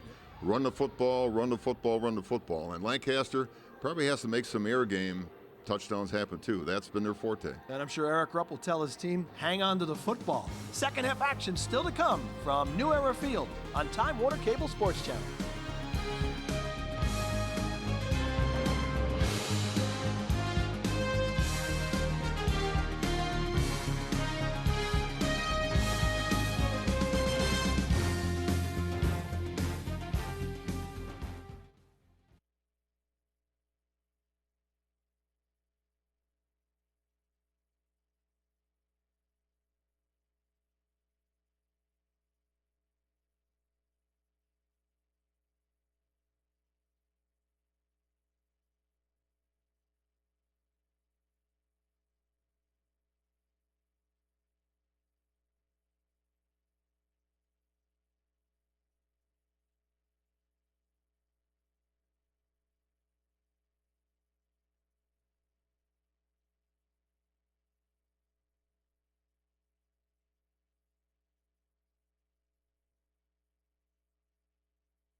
Here's a look at the top 5 plays from Week 10 of high school football from around our coverage area. Hanson fields it at about the 10-yard line. Up across the 30. He's got a room. Hanson crossing midfield on his way. 40, 30. No one's going to catch him. NFA strikes first. 6-0 Goldbacks. Bill Bianco's got to be happy.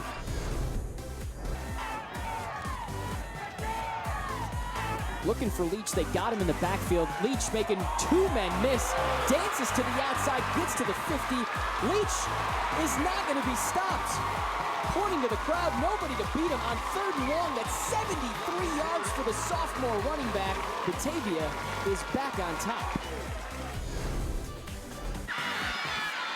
They try the left side this time, nothing there. So he's coming around the other side. And he's throwing to the end zone. Touchdown, CBA! Run left, run right. We'll give him credit looking downfield, and his receiver making a run to the end zone. He's going to look to throw. Ward throws near side for Holmes. He's got it. Holmes inside the 30, a foot race. Holmes trying to get away from a DC. He does for another touchdown. 69 yards, Dev Holmes. 12-0.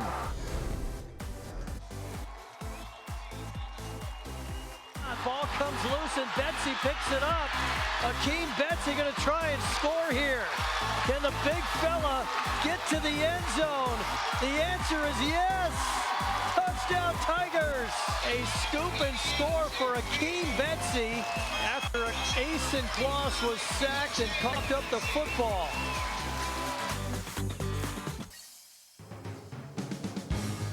Each week we'll bring you the best plays of the week. And remember, you can find more great high school football videos on our Facebook page at TWC Sports NY.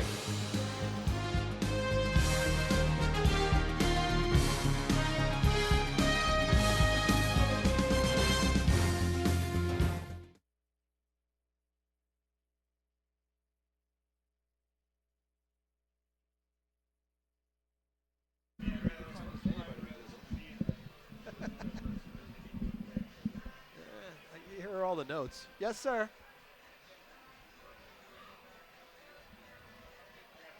Okay. Yep.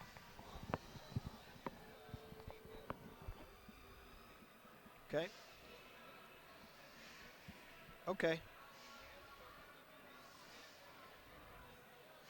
Okay. So either way, you got to get one more break in. Okay. And if he doesn't have the coach, stats break. All righty. Yes. Right. Score, stats, and then either Nate then break or score, stats, break. Okay. Very good. I made sure to put in your points on turnovers for you. Yeah. It's 21 zip. 20. They missed a point after. 20 zip points off turnovers. That's key. Yeah. Victor gets the ball. Okay. Hey, Rick, we can't go live. I got coach.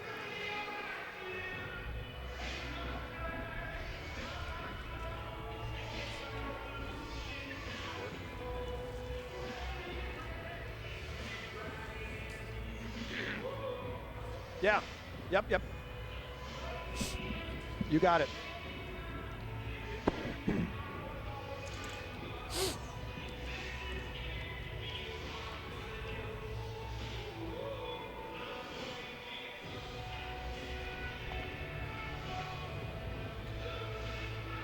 Okay, thank you. About 40 seconds.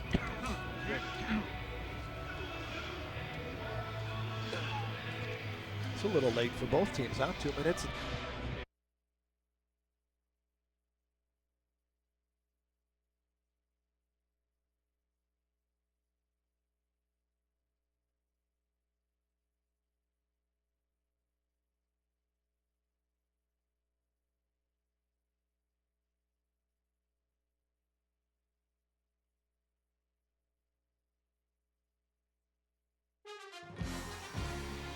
Victor leads Lancaster 27-14. Nate Geary is standing by with Legends head coach Eric Rupp. Thanks, fellas. Coach, tough first half. We're still right in the thick of things here in this game. 2 turnovers. How important were those? 3 turnovers. How important were they in that first half? Yeah, absolutely. I mean, it doesn't matter if you're playing a number 1 team state and or anybody else. If you turn the ball 3 over 3 times, you're going to have a tough time. That play at the end of the half, though, from LG, that long kick return touchdown, that could be a big thing for you guys for momentum purposes going into the second half. How big was that for you guys? Yeah, that was huge. But this series coming up defensively is also big. So if we can get them, turn the ball over, and then we put up a score on offense, it's a new ball game. All right, thanks, Coach. Good luck in the second half. Guys, back up to you. All right, Nate, thanks. You heard Nate and Coach Rupp talk about the turnovers. There you see 3-0, one of the key stat lines. Rushing yards, Victor's doing what Victor does, 154 yards in the first half. Total yards almost even, first downs almost even. Look at those 2 next lines. 3-0 in turnovers, 20-0 in points off turnovers. That's why Victor's in front. Second half action coming up from New Era Field.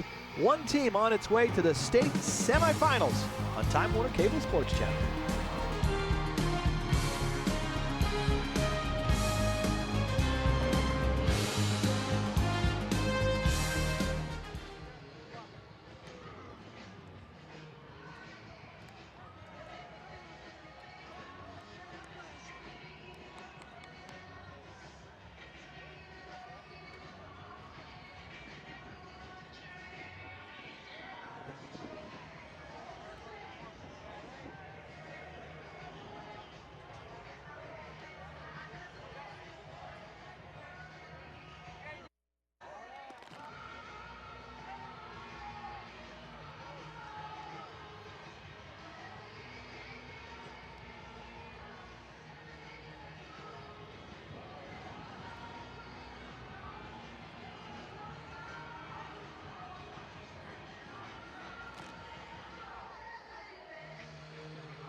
There's our score. We're moments away from the start of the third quarter in the AA Far West Regional, with the top-ranked team in the state, Victor, leading the fourth-ranked team in the state, Lancaster, 27-14. Now, there were playoff games last night in the Far West Regionals. Maple Grove from Section 6 moving on, 28-0 the final. Section 5 coming out on top in the A matchup as Greece Athena routed Bennett 41-12. That was last night here at New Era Field. Of course, we have games going on today as well. And over in the central bracket, the other side of this bracket, if you will, the Central Regional, Shenango Forks is leading Cazenovia 28-7. That game is in the third quarter. Now, that's the Class B group. So Shenango Forks, if they move on, would play the winner of our finale here tonight, and that'll be Batavia against Dunkirk. If Victor holds on and they move on to the state semifinals, they will play either Binghamton or Christian Brothers Academy from Syracuse. Those two teams will meet at 6 o'clock tonight, again in the Central Regional. So, Len, if you're the Victor Blue Devils, do what you did in the first half, right? Strong defense and run the ball. Boy, they really set out what they wanted to do, and they did it and scored 27 points. On this pretty stingy defense that Lancaster's had all season long. And for Lancaster, I kind of think they have to just tighten up their run defense and make some big plays and passing as they've done before with great effort, great enthusiasm, and above all, Howard, you got to play smart. You just have to play smart football. If you're Lancaster and you're Eric Rupp, as we look at him on the sideline, do you have to get away from running Zach Samborski at all? Do you have to go to a predominant air game? Can you still try and balance out your offense? What's your approach? I always mention to you and everybody here is that you win with seniors, meaning that Zach's one of the seniors that you've depended on all season long. He's going to have a good game for you to win anyhow. Feed him the football, whether it be swing passes because he's an excellent receiver out of the backfield, or just feed them the football because he will make big plays as he's made evidence throughout the whole season. Victor will have possession to start the third quarter. Lancaster, you see the champions from Section 6 in the home black uniforms going right to left in the third quarter. And I think, I don't know, it's never been easy to figure out the winds here at New Era Field. It's usually swirling. You look at one goalpost and the winds are blowing into the tunnel end, and you look at the other goalpost by the video board and the flags are still. So go figure. Wind's blowing a little bit. They got to hold the kick. The ball on the tee for Max Giordano. There you see a good shot of that. And it's a high, short kick to about the 20-yard line. Mitchell Spindler with it there. Good return as he gets near the 40. And we'll get a look at the offense of the Victor Blue Devils. 10-0, the champions of Section 5. A solid first half performance behind their quarterback, Casey Blyer, and predominantly their running game. We saw the stats a moment ago. They had 154 yards on the ground. They're a little bit above their season average if you want to project it out. They average 250 a game. Always interesting to see what happens on the opening drive coming out, what kind of little adjustments were made by the defense. See if the Lancaster defense can respond with some takeaways in this half. Spindler off the left side of the line, gain of maybe a yard. Mitch Spindler, number 24, if you're just joining us, the leading rusher for the Victor Blue Devils. Senior is now over 800 yards on the season if you throw in his numbers from the game today, and 5 touchdowns. He is not a workhorse back, though. They rotate other guys in. Spindler gets about 15 carries a game. We're going to call the name Zach Estabrooks, I'm sure, at some point in the third quarter and second half as well. Bad snap. Blyer has to fall on it. It's funny, and I don't mean funny, ha-ha, but This week when we were talking to Coach Mandel about his line, he talked about Ryan Fleitz, the 4-year center, and he said, guy's never had a bad snap in 4 years, and he said, watch, I'll jinx the guy. Right. Sorry, Coach, I just shouldn't have asked you about that. Yeah, Ryan Fleitz is one of the more, not one of the more, he's the most dependable offensive lineman in that whole line. I'm sure he'd like to have that one back. Well, 3rd and 16 after the loss on the snap. Lancaster could use a stop here on the first drive. Let's see what Victor can do. Blyer looking to put it up in the air, is pressured, hit as he throws it away, and it's into the Lancaster sideline. So a very good defensive stand for Lancaster. We heard Coach Rupp tell Nate Geary it's important first drive here for the defense, and they come up with a 3-and-out. Yeah, bad snap and all, but this is how you like to have the half open up for Lancaster now. A little 3-and-out. And as you mentioned before, maybe the wind might be swirling, but it might be aiding the punter right now. But I'm sure Lancaster would like to have some decent field position on their opening drive in the third quarter. Mitch Spindler is the punter for the Blue Devils. Average about 32 yards a punt. Lancaster has nobody back. Now Giordano backpedals. He was at about the 40-yard line, and all of a sudden he heard some instruction. Now Lancaster calls time, and I think he turned to the bench like he heard someone yelling, get back, get back, get back, and he just started backpedaling, and then they called for timeout. Yeah, there's 10 men on the field, and there's always one guy that didn't find his way in there. See what happened here. See, there's Giordano at the top of your screen. 1, 2, 3, 4, 5, 6, 7, 8, 9, 10. Yeah, I think Andrew Hersey was the last guy on there, and he lost track of the down and distance here, which caused a timeout to happen. Well, you don't want to lose a timeout this early in the third quarter, but you don't want to have a breakdown on special teams either. You want to play smart. Yeah. So I think playing with 10 men on the field is probably not typically a good thing to do. Yeah, right. Especially when a guy's going to take it back for you here, and that's Andrew Hersey, who's, by the way, a great combination to Zach Zamborski in terms of his vertical downhill running style. He's great to watch. Yeah, Hersey is the backup running back for this team.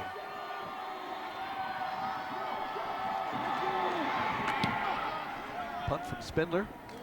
They hit around the 40. Hersey is going to let it roll by him. And it takes a serious roll. Beautiful job by Victor. The punt, the bounce, and Lancaster is going to be back at their own 11-yard line. Talk about flipping the field, Mr. Simon. That is exactly what Victor had done right there. So Eric Rupp's offense will be deep in its own end. It was not a good first half for the Lancaster offense, one of the more explosive offenses in Section 6. The 3 turnovers were the big story for them in the first half. They did get one big play, the big touchdown pass to LG Castillo, and Zach Zamborski had a nice first half in terms of running the football, but the turnovers are what really hurt Lancaster. So from their 11, we'll see if the Legends can build off of that kick return touchdown that Castillo got them just before the half. Zach Zamborski, the senior, gets the first down carry, maybe a yard on the play. Great end play, just closing down that off-tackle play. As you mentioned before, Estabrooks, Nowitzki, they're really the core of that defensive front four. Put pressure on the quarterback, close down off-tackle plays. 2 of the best around. The strength of the defense for Victor is the group up front. We'll talk a little bit more about that in a moment. Second down, Menzel to put it in the air. Short throw left side, Castillo, run after catch, and he should have enough for the first down. We mentioned it is going to be a first down at the 22. This defense graduated 5 starters last year for Victor, including the entire linebacking core. The group that was backline was those 4 guys up front, and Coach Mandel was telling us they really set the tone for the defense. They've kept the linebackers clean. Those guys up front allowed the young guys behind them to grow into their roles on the defense. Yeah, and they're playing fast too. The defensive backfield has made some plays, but those 2 inside linebackers are playing quick. You got yourself a great defense once you play quick and fast to the football. First down from the 22. They try and get Zamborski going there, and it's just a whole bunch of Victor defenders standing him up and stopping the play after little or no gain. I think you hear that a lot. You know, playing fast. Len, as a guy who coached a gazillion, trillion, million high school football games, you want to have a scheme and you want to try and outcoach the other guy, but at the end of the day, you don't want your kids overthinking too. I think that's probably when they make mistakes. Right, exactly. Just want to play free and turn off the mind, as you say. Menzel throws it for Castillo. He wanted a call on the play, but no dice. Good defense there by Cordell Jackson, who is the best cornerback for the Victor Blue Devils. He had a little safety help coming over as well as Menzel tried to go jump ball with LG Castillo. Yeah, Sean Free's free safety just aided that almost like a double coverage situation, which is what you need to do on a receiver of Castillo's ability. Jackson, you remember, who was on that play defensively, the cornerback, he had the interception on that first Lancaster drive, the red zone interception that stopped that drive, and then he returned it all the way to the Legends 9, and Victor scored on their first play. Pass a little high for Giordano, off his hands, and off the hands of Charles Wogwo as well, the other Victor cornerback. Maybe the wind had a little bit to do with that. The ball sailed a little bit on Ryan, maybe the elbow drop, but again, throwing it into the wind, it's got to be a tight spiral, otherwise it might flutter a little bit, as most quarterbacks know from playing inside the stadium. Menzel's had a good year passing the football in his first year as starting quarterback for Lancaster. The ball just a little high for Giordano, who's, you throw it anywhere near the guy, he's going to come down with it, but that one he had to really go way up.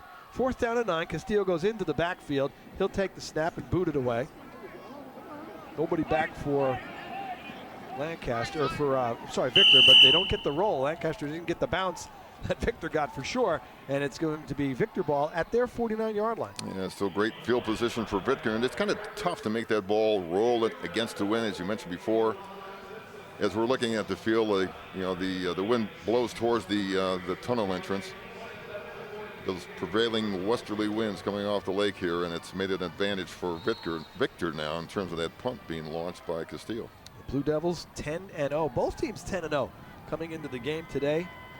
Victor winning the Section 5 championship for the second time in 3 years. Zach Estabrooks on the carry into Lancaster territory. They beat Pittsford last week, 23-7 to get to this game, and motivated team. You know, they won it a couple years ago, got to this game and lost in the Far West Regionals to Jamestown. And then last year, Victor's season came up short in the Section 5 semifinals when they were knocked out a little bit early to their liking anyway. They've come back strong this season and are currently the top-ranked team in the state. Ball loose. I think Lancaster got it. They did. Bad handoff with Estabrooks and the quarterback, and Jacob Mihalski comes up with the ball for the Legends, so they get the takeaway they badly needed. Yeah, it looked like there's going to be some kind of handoff with a crossing receiver, maybe a jet play here, and the ball wasn't handled well by the quarterback and caused a turnover to happen. Yeah, it's just a mishandled play. Looked like tailback maybe got his hand in there. Maybe, of course, it's tough really when it happens so quickly here. But and again, the misplay here. Credit the Legends for falling on it. Now they have great field position going in at the 50. Well, that's a break that Lancaster needed, but you still have to capitalize. What Victor did when they got their takeaways in that first half, they went down. You know, they went down and got into the end zone and put 3 touchdowns up. So first turnover of the game for the Blue Devils offense. We'll see what Menzel and company do. And the quarterback hands it off to the running back, Zach Samborski, for a short gain on first down. Yeah, Lancaster's power running game, and this is run into the teeth of the Blue Devils defense, and they're doing a pretty good job of stuffing the run. We talked about Shane Hernandez again, really doing a good job stuffing the run. He's doing a good job inside right now. Remember that Blue Devils defense, well, they've been strong all season. Yes. I was going to say they're coming off a really good game against Pittsford, but they've been a very strong unit all year. Paul Ojeda, the defensive coordinator, they held Pittsburgh to just 7 points last week in the title game. Samborski avoids a tackle for loss, gets outside, goes towards the opposite sideline. We'll see where he goes out and whether or not he got a first down, but a heck of a run by Zach Samborski. That thing could have been stopped in the backfield. His acceleration, we've seen him run before where he kind of bounces it to the outside and he plants his foot and just avoids defenders. You can take a look at it now where he kind of makes people miss just by that little stutter step and almost converted the first down on his 3rd and short, which is more manageable. 3rd and 2, they'll call it. He went out at the 41. Samborski hit, drives forward. He's going to be short. I think they'll mark it at the 40. He'll bring up a 4th and 1. We've seen that stutter step, shoulder shimmy before plenty of times this season as he reads the play and he reads where the defender is. In that case, it was Tommy Ryan, the linebacker for Victor, and that fake has caused a lot of grief for defenders over the season. Yeah, especially in Section 6. So 4th and 1.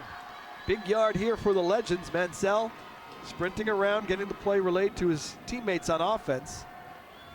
Oh, Victor was going to blitz, and they jumped. It came a little too early.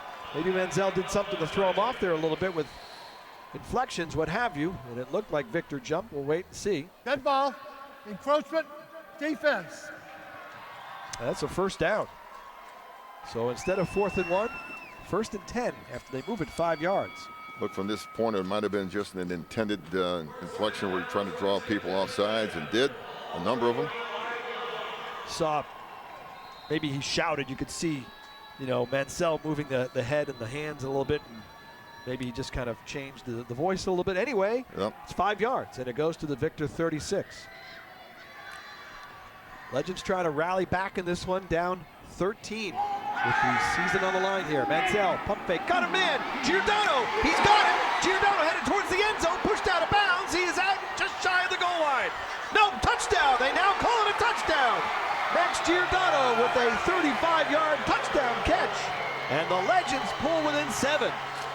Great little call here by Coach Rupp. What it was just a little wide receiver screen where the defender just broke out and did a fade ball. And as you said before, Giordano's a great target. Anything thrown up his way, he never makes a mistake on, and credit Mansell for putting it right where he wanted it to be. So the junior receiver, Max Giordano, who has a baseball scholarship waiting for him at Niagara, still wants to play a little more football this season. Point after blocked. Victor keeps it a 7-point game. That's a big blocked point after there. It's 27-20, Blue Devils. No question, that's a big block in itself. If we see this play again,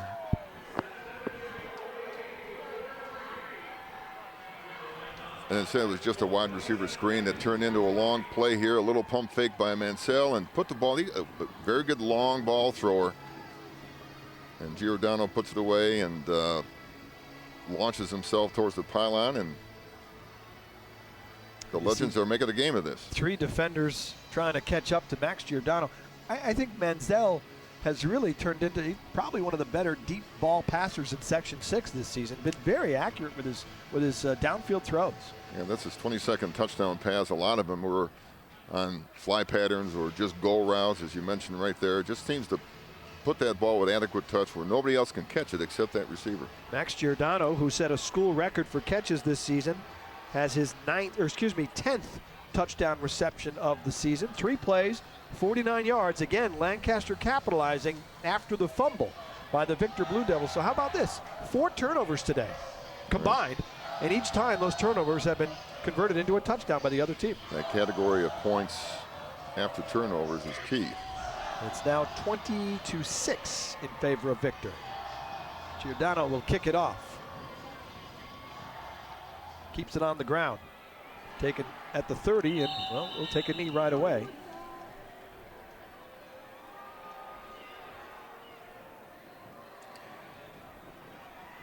That was kind of surprising here because that was Joe Tay, one of our explosive little water bug running backs that I'd just love to see make his way through defense here, but he chose just to down the ball and start the drive for the Blue Devils at about the 32. That might have been Nowitzki. I was trying to catch the number. I think it's, yep, right, 82.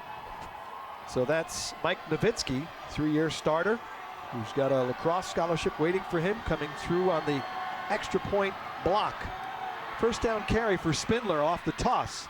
Hit hard by Damiani, bounces off of it and keeps going. Mitchell Spindler rocked on that play, stays upright and gets a first down run. Great balance. I mean, most people, they get hit right square in the chest or in the shoulder, kind of get knocked down here, but is enough forward lean. You can take a look at this right now. This is what running backs always do. Protect the football, protect it, and yet keep enough balance going so that you can just move forward. How about that? What a run by Mitchell Spindler. And then wrapping up the ball at the end. Now watch number 20 in black right there with Alex Barbaro helping him out as well. And he gets past that and eventually goes out of bounds into Lancaster territory. First down run will get him inside the Legends' 45-yard line. Howard, in terms of the Victor run game, it takes great line play, but to have the backs that Victor has now in terms of making this thing go is really tremendous. Ball at the 44 of the Legends. 2nd down and 3 after the 7-yard gain. This is where the Lancaster defense has its work cut out from, again, trying to stop the run offense for Victor. Off the right side of the line goes Spindler inside the 40. That should be enough for a first down. It will be. Lancaster got a little bit of a break on confusion on the last offense by Victor, a somewhat self-inflicted fumble. Not somewhat, it was a self-inflicted fumble.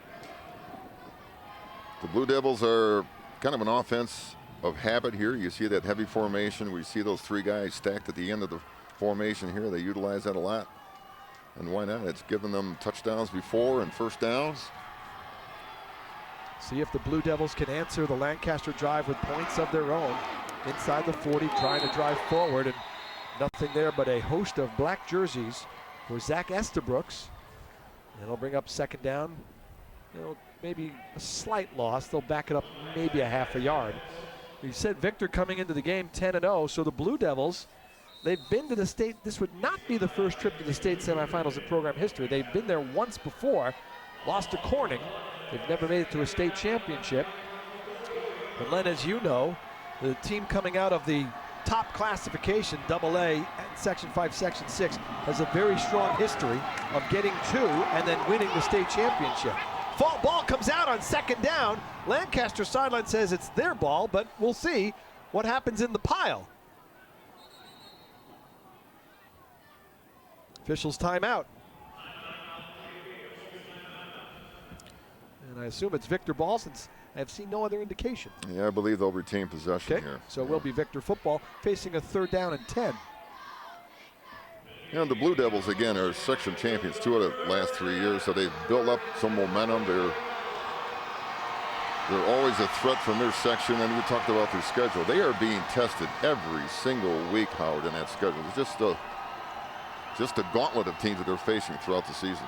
3rd down and 10. See if Victor puts it up in the air. Nope, jet sweep, reverse. Now they're going to throw it. There's nobody downfield. Now he sends it downfield for Kane.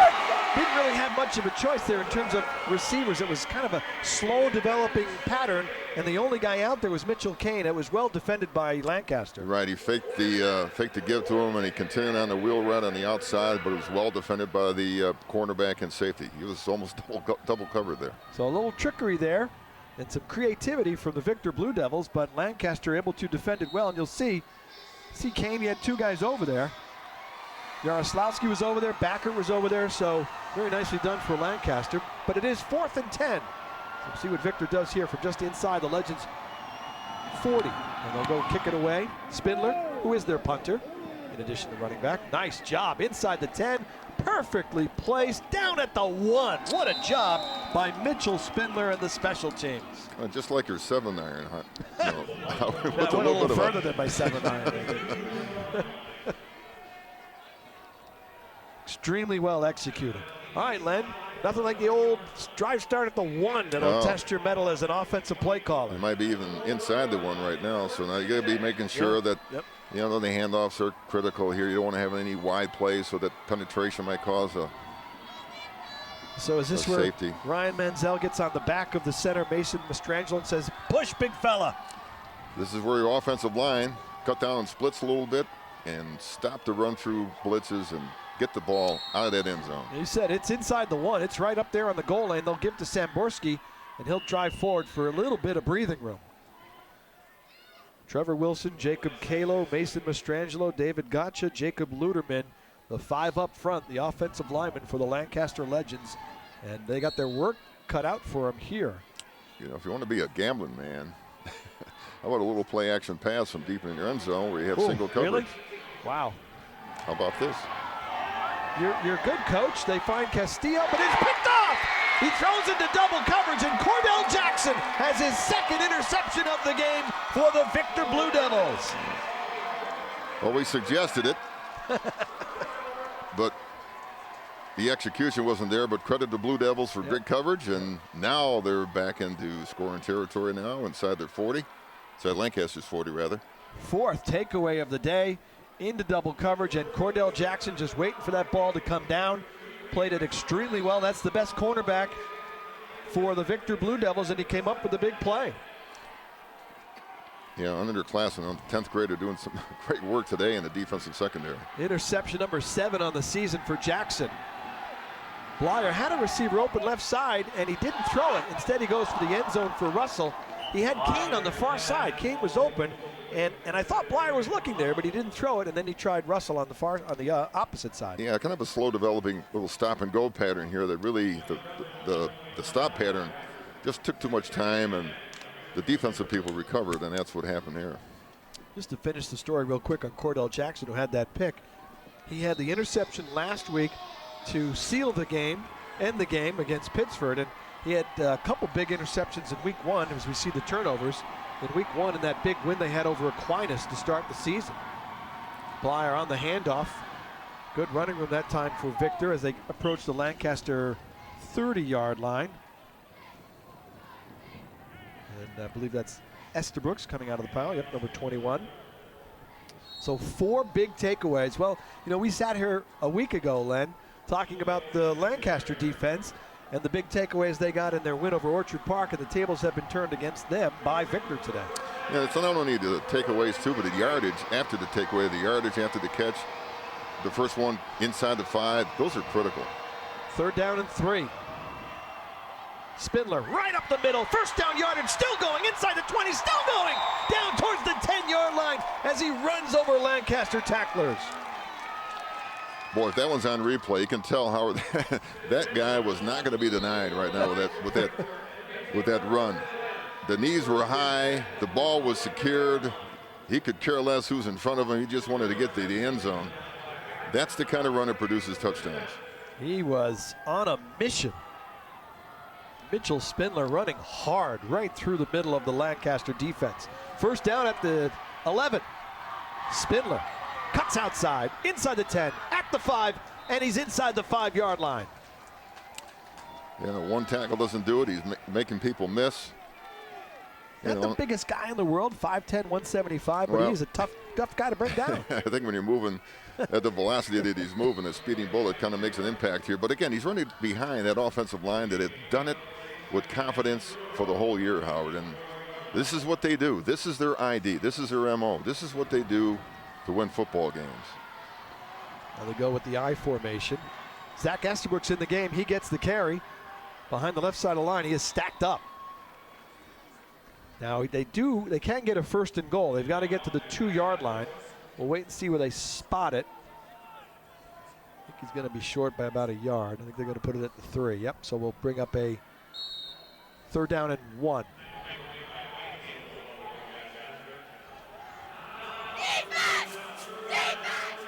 Lancaster in need of a huge stop here, but I'm sure this will be 2-down territory.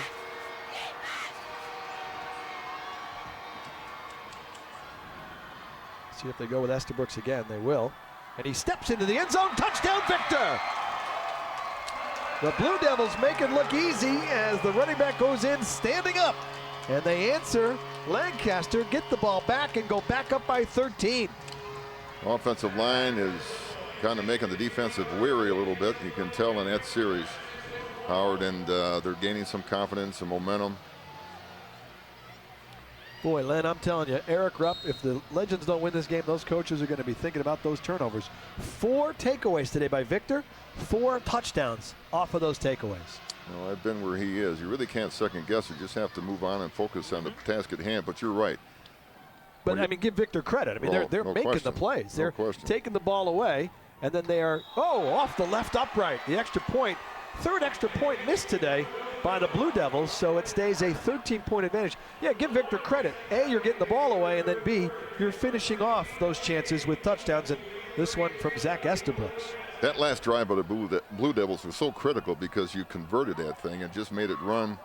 What a great run here, too. And there's Shane Hernandez, the stalwart on defense, creating a hole on offense. They bring in the big guy 59 for a little extra blocking help. Why not? Right. It worked in the first half. It worked again there. So Zach Estabrooks gets the 3-yard touchdown run. And you see 6 plays, 47 yards in 2 minutes and 30 seconds. And for Estabrooks, that is his 3rd touchdown run of the day. 4 yards, 1 yard, and 3 yard. Efficient. Yes, and productive, as they say. And Jeff Mandel and the Victor Blue Devils, well, they saw their lead narrowed. They saw the game go down to a 1-possession game at 27-20. But the theme of the day, defense leading to offense. It truly has been a team performance for the Blue Devils. Cordell Jackson with the interception gets the ball back, and then Blyer and the offense go right down the field. Really, the running game go right down the field, and they put another touchdown on the board. Impressive performance for the Blue Devils today, and we're seeing why they're 10-0 and why they're the top-ranked team in Class AA in New York State. Winning teams have a way of capitalizing on mistakes, and certainly you see that in this team here. They don't want to kick it deep, so Castiglia bounces it short, and I think it's Ben Damiani who got it, just a little shy of the 40-yard line. Wasn't really going anywhere with it, just wanted to hold on to the ball. So Lancaster takes over. Still a lot of time left in this game. Minute 55 to go here in the 3rd quarter. And we'll see what the Legends can try and do offensively now. Be interesting to see, too, how Victor kind of defends Lancaster now with this lead. You know, you just want to make sure you don't give up these big plays because it can happen in the passing game, as everybody knows. Let's not forget Zamborski in the backfield, too, because he's a credible receiver also. You're still able to run the ball, right, Len? Yeah, no question. Okay, well, Zamborski is there, but they're going to go up in the air on the 1st down. Flushed out of the pocket is Manziel. One-handed catch, but out of bounds is Barbaro. A for effort for Alex Barbaro, but just not able to stay in bounds as the pressure forced Manziel to run to his left. Yeah, the one thing you saw there in terms of being flushed out of the pocket, Shane Hernandez is not much of a matchup with Zach Zamborski because Shane outweighs him a little bit with some force. So that could be an issue. 2nd down and 10. Ryan Mansell, junior quarterback. That's bad news for the rest of Section 6. He's going to be back again next season. Mansell passed, I think deflected at the line. It was. And Barbaro not able to come down with that ball after change direction. Well, you know what, Howard? I think that was one of the little gimmick plays there. It looked like a little hitch and pitch play here because Barber was set to pitch the ball to the outside. But when things go bad, things go bad. Look at Zamborski around the outside, and I kind of think it might have been. I think it was Jack Leonard who got a piece of that up front. Right, and it looked like Zamborski was going to come back. Right. Yeah. No, on the outside and just catch that ball on a little hitch and pitch. So good intentions, but wasn't executed. 3rd and 10. They rush 5. Manziel got a wide open Max Giordano. Avoids the first guy. Still going. Giordano gets to the outside. Inside the 40. Ball came out, but I think he got it back. So Giordano with a nice run after catch and recovery. And the Legends will have the ball at the Victor 35-yard line. Max Giordano's doing what he does. He makes people miss when he catches the football. Gets back. Giordano might be shaken up on the play. He's tapping on the helmet to come out, and he will. Noah Spire will come in for him. And hopefully Giordano's okay. He's such a big part of this Lancaster team, not just offense team. Exactly. A little in pattern, and you can watch what he does. He's very elusive, Howard, even though he's a taller young man, but he knows how to make people miss. But again, opportunistic defense, just ripped that ball out. Had a chance for another turnover. At the 36 of the Blue Devils, 1st down and 10. Mansell, blitz picked up, downfield passes, almost caught. Juggling attempt there for Kyle Backert, not able to come down with the football. This is one of these plays, Howard, where there's 4 people running vertical routes, and Ryan Mansell's trying to throw Backert open.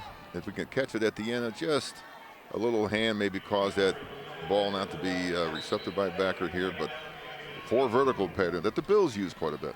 Manziel had to get that ball over Ryan Freese, the safety underneath it, so you had to get it just over him and still leave Backert a chance to make a play on it. 2nd down and 10. Manziel under pressure, they blitz, the screen, Samborski.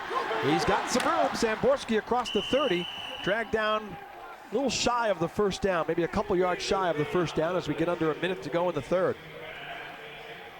Not the 3rd down that they have to convert. And certainly I think at this point probably would be 2-down territory. See the blockers in front of Zach Samborski.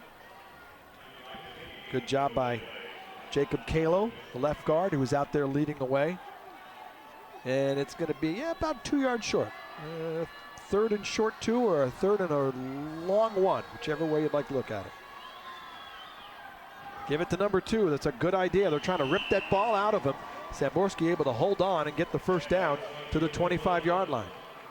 They'll stop the clock to move the chains, and we'll see if Lancaster runs another play here in the quarter. Good job by Trevor Wilson here, trying to slam that defender down, and then gives Zamborski a little crease to run. Get another play off with plenty of time to spare. Mansell looks for Samborski. Oh, did he make that catch and stay in? He did! What a catch by Zach Samborski to make it over the shoulder and be able to keep his feet in. 1st down and goal. We mentioned how good of a receiver he is out of the backfield. Little wheel route.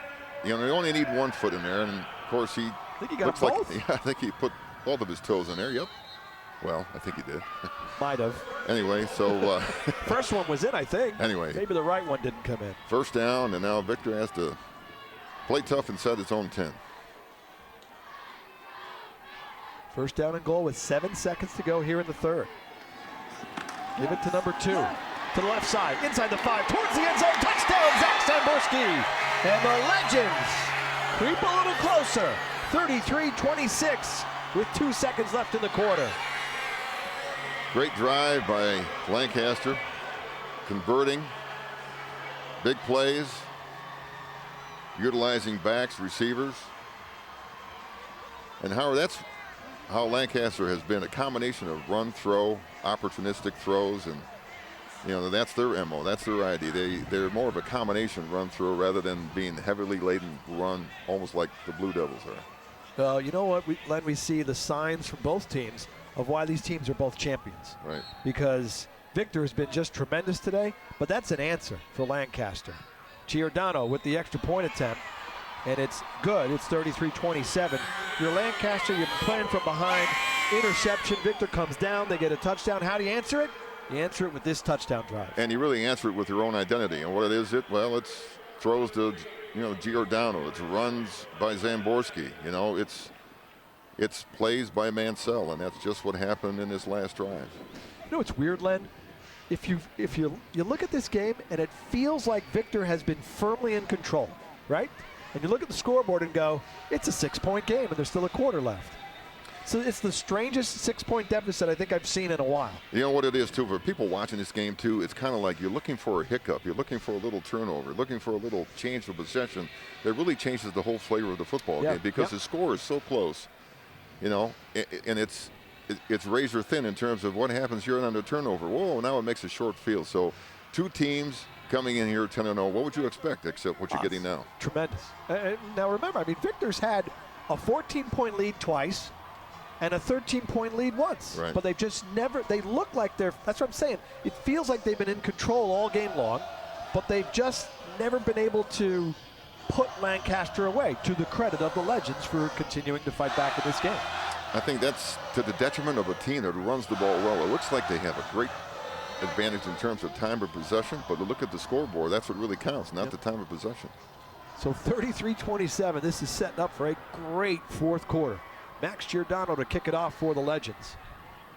Good to see that he's back in the game after tapping out a little bit earlier off of Mitchell Kane. He picks it up and stumbles down at around the 35-yard line, and that's going to bring us to the end of the quarter. Well, 1 quarter, maybe more, left at stake. A berth in the New York State semifinals in Class AA. The top-ranked Blue Devils leading the 4th-ranked Legends. Come on back on Time Warner Cable Sports Channel.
The moon is out here, and we are getting into the fourth quarter. Look at the numbers.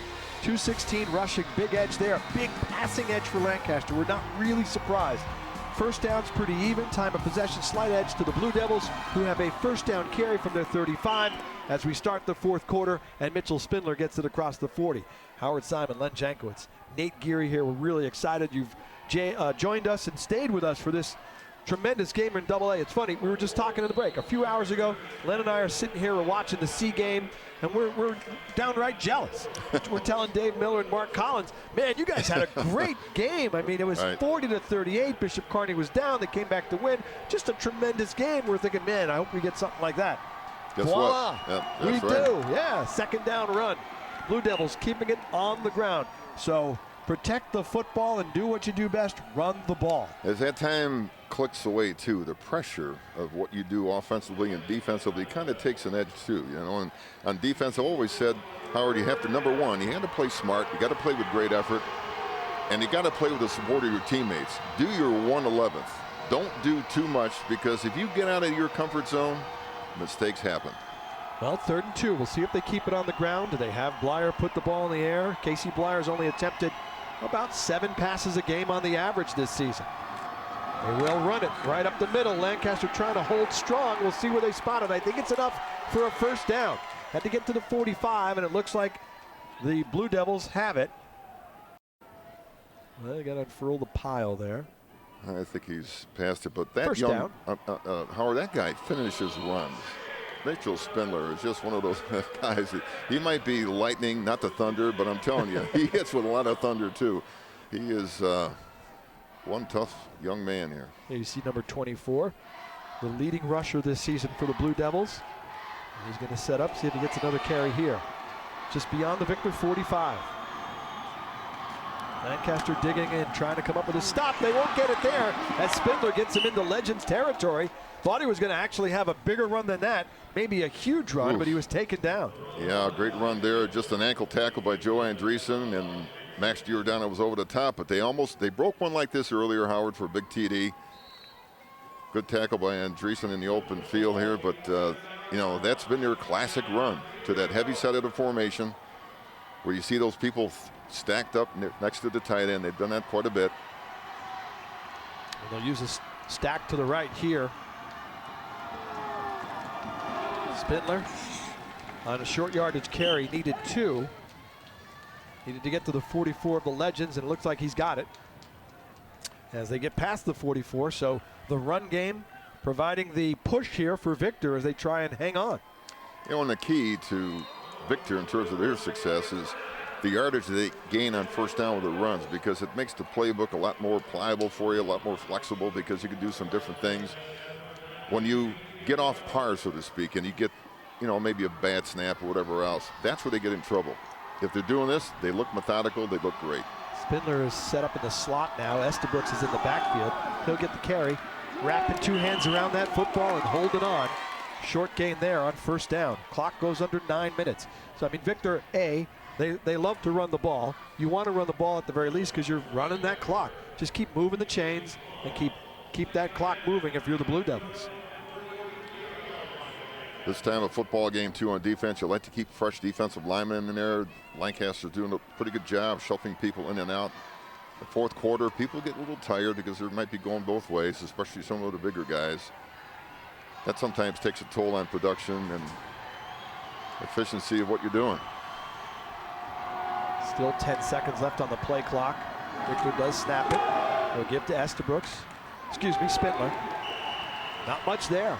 It's going to bring up a 3rd down at about 9 for the Blue Devils. So the Lancaster defense stiffening here, trying to get the ball back for their offense. You know, you mentioned the gold numerals on the back of the jersey. Sometimes those 1s look like 4s, the 4 look like 1s here from our vantage point right I am here. having a tough time seeing those numbers today. I'm not going to be shy about that one. The Victor AD is watching this back if they're recording it. Go to blue numbers if you can. To help an old guy like me see. Me too. We're outlining the gold and blue. You know? 3rd down actually closer to 10. Spindler goes in motion. It's a run play off a direct snap. I think that's Russell with it, and it looked like out of Wildcat he may have gotten a first down. Andrew Russell, who's very good out of Wildcat, runs it to perfection. And I think he's got enough for the first down. Yeah, every once in a while, Clay Breyer takes a seat, and Andy Russell comes in, and he does his magic from a Wildcat formation. They ran that play last week in the Section 5 championship against Pittsford, and Russell ran for a 79-yard touchdown out of the Wildcat. Jeff Mandel just wants a 10-yard first down run here. I think he's got it by the nose of the football, but we'll see. Maybe not. Nope, he's a little short. Look at that. Look how short he is there. That's a 4th down in inches. This just in, I'm sure they're going for it. Yeah, I think so too. Look at the hole for Russell. Lancaster able to close down on that. Andreessen and Jaroslawski and Backert all there for the tackle. And that tackle was important, so they keep him a few inches short. Dave Mansell, the defensive coordinator, talking to his troops about how to try and come up with a big stop here. Just inside the Lancaster 35. 7:18 left in the fourth quarter in a 6-point game. The winner moves on to Cicero North Syracuse next weekend and the state semifinals. The loser will have their first loss of the season and see their 2016 campaign come to an end. Blyer under center. Nice in the eye. First down. Oh, I think he got it. Thought he got to the 33. Now Lancaster says they've stopped him. We shall see. I thought forward motion got him to the 33. I think so, unless he fumbled the football. They didn't spot it there. They spotted it outside the 34. Len, this is going to be a measurement. Tough to tell. I mean, I'm looking at the chain, the far side. I mean, it's right smack dab at the 34. Yeah, boy, if I had to ball's guess. Right. It's going to be a little short. It's made by a chain link. And of course, if he gets it, yeah. If it touches, it's going to be a first down, but it's going to be very, very tight. I think if he's got it, it's by the narrowest of margins. It might be almost like the spot from the last play. Let's see, Lancaster hoping they stretch it out far enough. And it is short. The Lancaster defense holds. Eric Rupp's team gets the ball back with 6:45 to go. What a stand by the Legends. Estabrooks hit by Andreessen, the first guy, and then Giordano in there as well to help out and keep him short. So give Andreessen the big stop. Yeah, he was at the bottom of the pile. He made the initial hit, and the rest of the people cleaned up. Tremendous stop of the Legends, and now it's up to the offense to take the task and tie it up and maybe go ahead. How about this for a football game, Howard? Oh, this is tremendous. I hope nobody at home ever goes away and gets a little bag of treats or refreshments. Just stay where you are. Don't move. This is fantastic. Mansell to Samborski. Oh, man, did he hit a wall. Wow. So the Victor defense says, sure, we can play defense too over in Section 5. Mike Nowitzki among the players up there to stack Zach Samborski for no gain. You know, Howard, what I see too is physical football, but it's sportsmanlike. People are picking people up. What a great way to watch a football game where two class teams get together and be physical, but they don't have to be nasty about it. But this is the way high school football should be played. I think that's probably a reflection of the two head coaches, both class guys and run class programs. That ball, I think, tipped at the line because it fell short to Giordano. I think somebody must have got a piece of that one up front. That'll bring up 3rd down and 11. They credit him with a loss of a yard on that first play.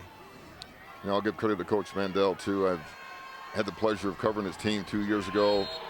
Just a class person from the word go. Yep, I didn't see who got it, but somebody got an arm up there and tipped that football. You could see on the replay. It's been about the 3rd tip today. Yeah. Manziel gonna put it up. He's got Giordano a little high. Giordano was at the 45.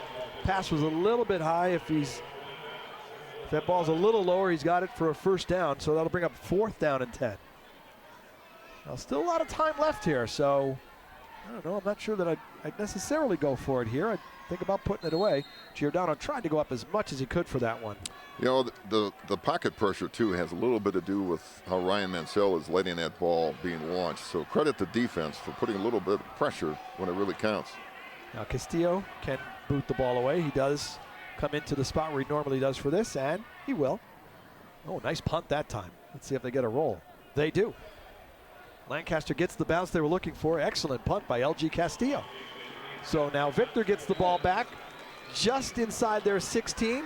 5:49 to go here in the fourth quarter. And the drama continues. Mano a mano, each team. Right. It's like a heavyweight fight, and they're just like, we're approaching round 15 here, and they're giving everything left they've got. You know, I want to go into this little story about Coach Mandel, too. When I went to his practice on Tuesday, I think I mentioned it to you off camera, too, Howard, about at the end of his practice, he has all of his players take their tops off here, and I kind of think they're going to do 7-on-7 inter-squad-wise, and what happens is that he he gets the the player manager to be part of that 7-on-7. I don't know, finishes in the second after this play. From the 16, first down and 10. First down carry, and we expect a lot of that from the Blue Devils. Good pickup on that first run by Mitchell Spindler. And to continue that, he's being faithful to his manager. Well, he has a manager be the tailback in the eye and the quarterback, score 3 touchdowns. So to make a long story short, the entire team give credit to the manager for scoring those touchdowns. Coach puts it on tape. But that's the kind of guy he is. He's giving credit to his manager in a championship week to get prepared for a regional football game. Coach Mandel's class from the word go. Backs are split now. Second down and 3, so 7-yard pickup by Spindler on first down. Estabrooks with it. Gets first down yardage and across the 30-yard line. He's tough. I mean, he's 6'2", 210. Tough package to try and he just bowls into people and just, these guys, I don't know. He's fun to watch play. That's the Thunder. Spindler's the Lightning. And both those backs have wreaked havoc in the very, very competitive Section 5 race this year. I'm sure that the Section 5 coaches will accredit both those guys as being 2 of the best in the league. And Estabrooks is having a two-way season for Coach Mandel. He's helping out the running game, but he's their best player on defense too. Estabrook gets another carry. He's hit hard, hangs on, does the all-important job of hanging on to the football. Estabrook says, I still think it's an amazing story. This kid was not a starter last year, and they challenged him, said, you want a starting job? Work for it. And Coach Mandel said he had the best offseason of anybody on the entire roster, and he worked his way into the starting lineup. And as we said, he's had an effect on both offense and defense this season. And elevated his play, Howard, not to the point where it's just average. It could be player of the year kind of effort. Incredible. Second down and 9 coming up for the Blue Devils. Lancaster trying to dig in here. Approaching 4 minutes to go. Spindler. It's across the 35. It'll bring up third down, though. Clock under 4 minutes now. Lancaster has 2 timeouts left, if you're wondering. Victor has all 3. Now I know it's third down, but another, little arrow in the quill here is the effort that Lancaster does, and we've seen it in terms of their punt blocking capability too. So on fourth down, a little shoelace tying going on there in the field. Oh, okay. One of the officials helping. I think it was maybe Ben Damiani. Yeah. No, see when look at those numbers today. Yeah, incredible. Wow. Spindler averages about, remember, he doesn't get a lot of carries. He gets 15 carries on the average for 77 yards a game. Look at that. Yeah. 27 for 188. That's coming up huge in a pressure situation. Like we mentioned, the officials here, Paul Gagliardi is the head of this crew, doing a good job in a highly contested AA championship. We're going to reset some time on the clock. 3:42 on the clock, please. Put 3:42 on the clock. All right, so instead of 3:25, they'll put 17 seconds back on the clock, much to the chagrin of the Victor fans here. And it will be third down and 6. So the Blue Devils have to get to their own 42-yard line for a first down. In the meantime, Joe Andreessen and the Lancaster defense hoping to come up with the big stop and maybe 2.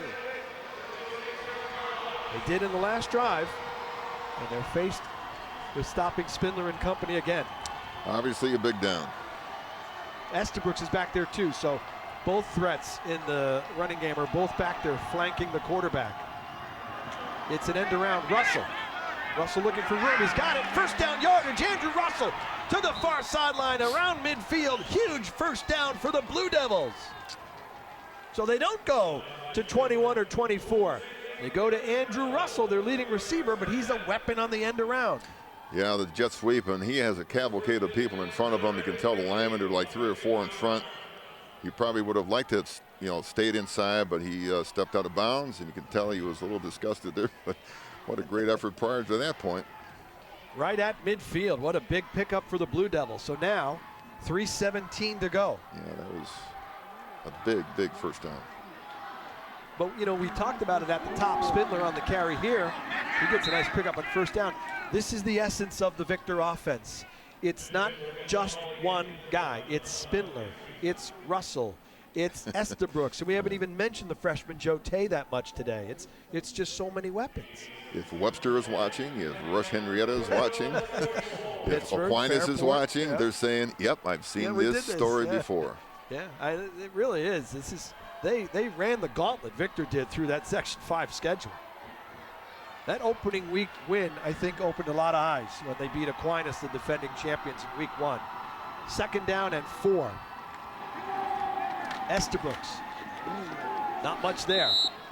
In the meantime, Lancaster keeps running the clock, and Eric Rupp's I was just going to say, he's got to think about stopping it, and he does use one of his final 2 timeouts. You go back to that week 1 win for Victor. You're very familiar with Aquinas. That's a great program that Chris Battaglia put together over the years. Lancaster. Defending state champs. Right. That's the first loss to a Section 5 team for Aquinas since 2006, and that's Victor making a statement right there in week 1. Yeah, Coach Mandel told me about that game too. They brought extra bleachers in their stadium at Victor, which is a very nice stadium to begin with, but they packed the place for that game. And when you win and there's results being given to kids, their confidence level just rose. And I think you mentioned from your interview with Coach too, he said that his defense matured, Howard, and a lot of those younger kids who are on the back end of the defense now just felt that they could play because they beat these teams, and now, hey, we can be a pretty good football team. So his defense came along, and now you see him here moving on, possibly in the regionals. Well, Dave Mansell and his defense hoping they could get a takeaway, do something to get the ball back for their offense. With 2:31 to go, it'll be 3rd and 4 for Victor. I want to mention something, too, to the parents from the Victor High School area, too. Credit to you for having, and I heard this, there could be 16 Division I lacrosse players playing in this football team. You're sharing the wealth. Your young men are good athletes, but they're helping the football program. They're helping the baseball program. They help the wrestling program. They help basketball. Everybody is contributing, which is great. 3rd down and 4. Lancaster digging in once again. Spindler with it. Dives along the right side. He's going to be short of the 1st down, maybe a yard or so. And Lancaster calls their final timeout. Well, Len, you mentioned lacrosse. Andrew Russell, Mike Nowitzki, Mitch Kane, Zach Estabrooks, Tanner Hay, all key members of a lacrosse team that has gone 44 straight victories and back-to-back state titles at Victor. And so they get that winning feeling. You talk about some Lancaster. Some of those young linebackers who are now starters this year have had success on the baseball team for Victor as well. So you win with other teams. You can carry it over to a program like this, which, by the way, was winning before you showed up. Yes, and winning begets winning here. You have one program win, it kind of has, a byproduct of having good athletic talent. So now you sprinkle those athletes amongst your whole program. Guess what? Your entire athletic program just elevates, because the thing about winners is that they lift other people up, and it's probably evident in his football program. Coach Mandel is very humble about what's going on right now. A great booster club over there, but his one of his co-coaches too, Howard, is a baseball coach. How about that? If you're guaranteed that you have players that are on a football team, a baseball team, it's great, Well, for the folks who are watching in Victor, 4th and 1, 2:25 to go. Lancaster's out of timeouts. Last week after they beat Pittsford, there were about 8 fire trucks back at Victor High School for the celebration. Right. Okay, guys, for those guys manning the trucks, you might want to get them ready. You may have another celebration coming up shortly. Yep. This could be the ball game with Lancaster out of timeouts. 4th down and 1. Gee, I wonder what they're going to do. Ground and pound for the big 1st down. Spindler's hit goes forward. He's got it. 1st down, Victor Blue Devils. Yeah, that's just sheer will. It's just great effort by the Lancaster defense. Just a tremendous effort. And if there is a player of the game, it's got to be 24 in white for the Blue Devils. The fans from Victor stand. They think they've got it sealed up on a huge 1st down run. You see Spindler, he's hit by Brett Beto, and he's able to bounce off of that and just keep going forward. That's pretty good contact from Beto, who's fighting off the blocker Nowitzki to try and make that stop. It's just two great athletes in the hole, just that one won the battle there. Spindler again. Double check, because he was at 188. Is he over 200? He's over 200 yards rushing in this game. What a performance with a berth in the state semifinals on the line for Mitchell Spindler.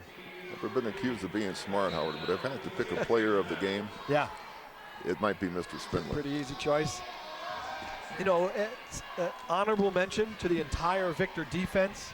They did have 4 takeaways today. I know. Very similar to how really Lancaster beat Orchard Park last week. Yep, you're right. Clock continues to run, under 90 seconds now. Just hold on to the ball, and that's what Zach Estabrooks wants to do. And he gets first down yardage. And now they can go into the victory. Oh boy, hope Estabrooks is okay. Okay, he went, he's something wrong with his right arm. I hope he's all right. Zach Estabrooks was trying to get up, and then he stumbled, and I thought, hopefully nothing's okay, nothing's wrong with him. Yeah, I think he just fell awkwardly, but they know what's going on. So Estabrooks get him the first down, and now you can go to the victory formation. Fire up the fire trucks in Victor, everybody. You're going to have another party. Maybe more than 8 this time. That's right. Yeah, I mean, it's the state semifinals now. You saw Spindler's numbers. 31 carries, way above his season average, and 203 yards. And the fans in Victor begin to celebrate. Got to give credit to the Legends, too. Great effort, just a superlative way to come back when you're down. They were enduring everything going on here and just picked themselves up when they were down. Howard, give credit to Eric Rupp with a tremendous first season. Unbelievable. Len, I'm sorry, go ahead. It's just, for him, I feel he's played for me, but he's lost to a tremendous program, a tremendous team. It just wasn't Lancaster's time right now. But you're right, and that's the tough thing. You get this far, the losses, it hurts so much, but you need to take a step back and realize what a great year the Legends have had. 10 wins, the most in school history, first sectional championship since 1999. It was an outstanding season for Lancaster. They ran into the top-ranked team in the state, and Victor's up there for good reason. The Victor Blue Devils move one step closer to the Carrier Dome in Syracuse. They are Far West champions and will go to the state semifinals for just the second time in program history. 33-27 the final. Jeff Mandel's team triumphant here today over Lancaster. We'll come back, wrap this one up from New Era Field in a moment. Congratulations to the Victor Blue Devils. More coming up on Time Warner Cable Sports Channel.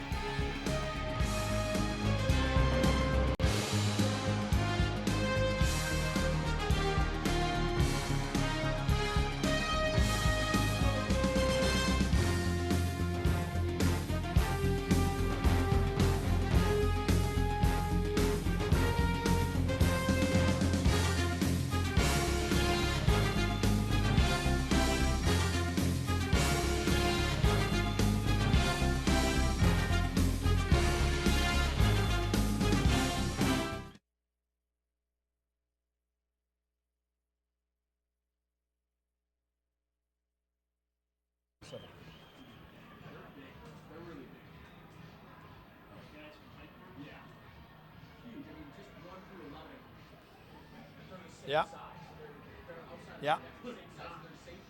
You got it. Okay. Score, comment from you, stats, goodbye. Okay.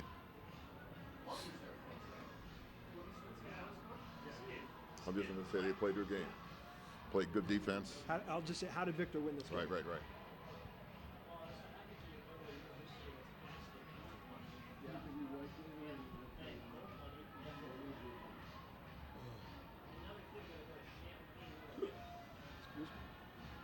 Pleasure doing this with you, my friend. Yeah, I enjoy working with you. It's very easy. White balance, yes. White balance.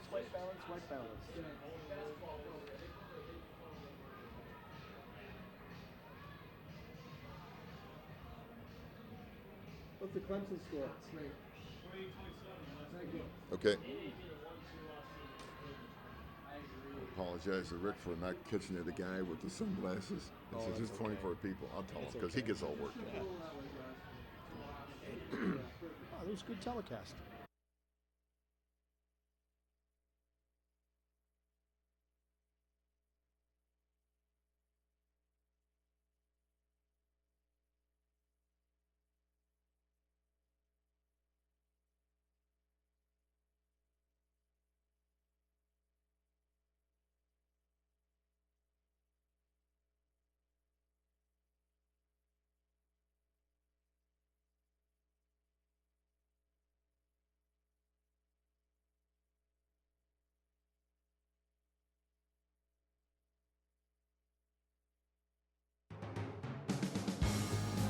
The Victor Blue Devils move on. The champions of Section 5 victorious over the Lancaster Legends 33-27 in the Far West Regional Class AA matchup at New Era Field. Howard Simon, Len Jankowitz, Nate Geary back with you here in Orchard Park. So, how did Victor pull this one off tonight? No surprise. Great running game, great defense, and points out of those turnovers, Howard. Just a great game by Victor. Yeah, let's take a look at the stats, and Len just hit it. The running game, which is the strength of the Victor Blue Devils, and the turnovers were so important. Look at the rushing numbers.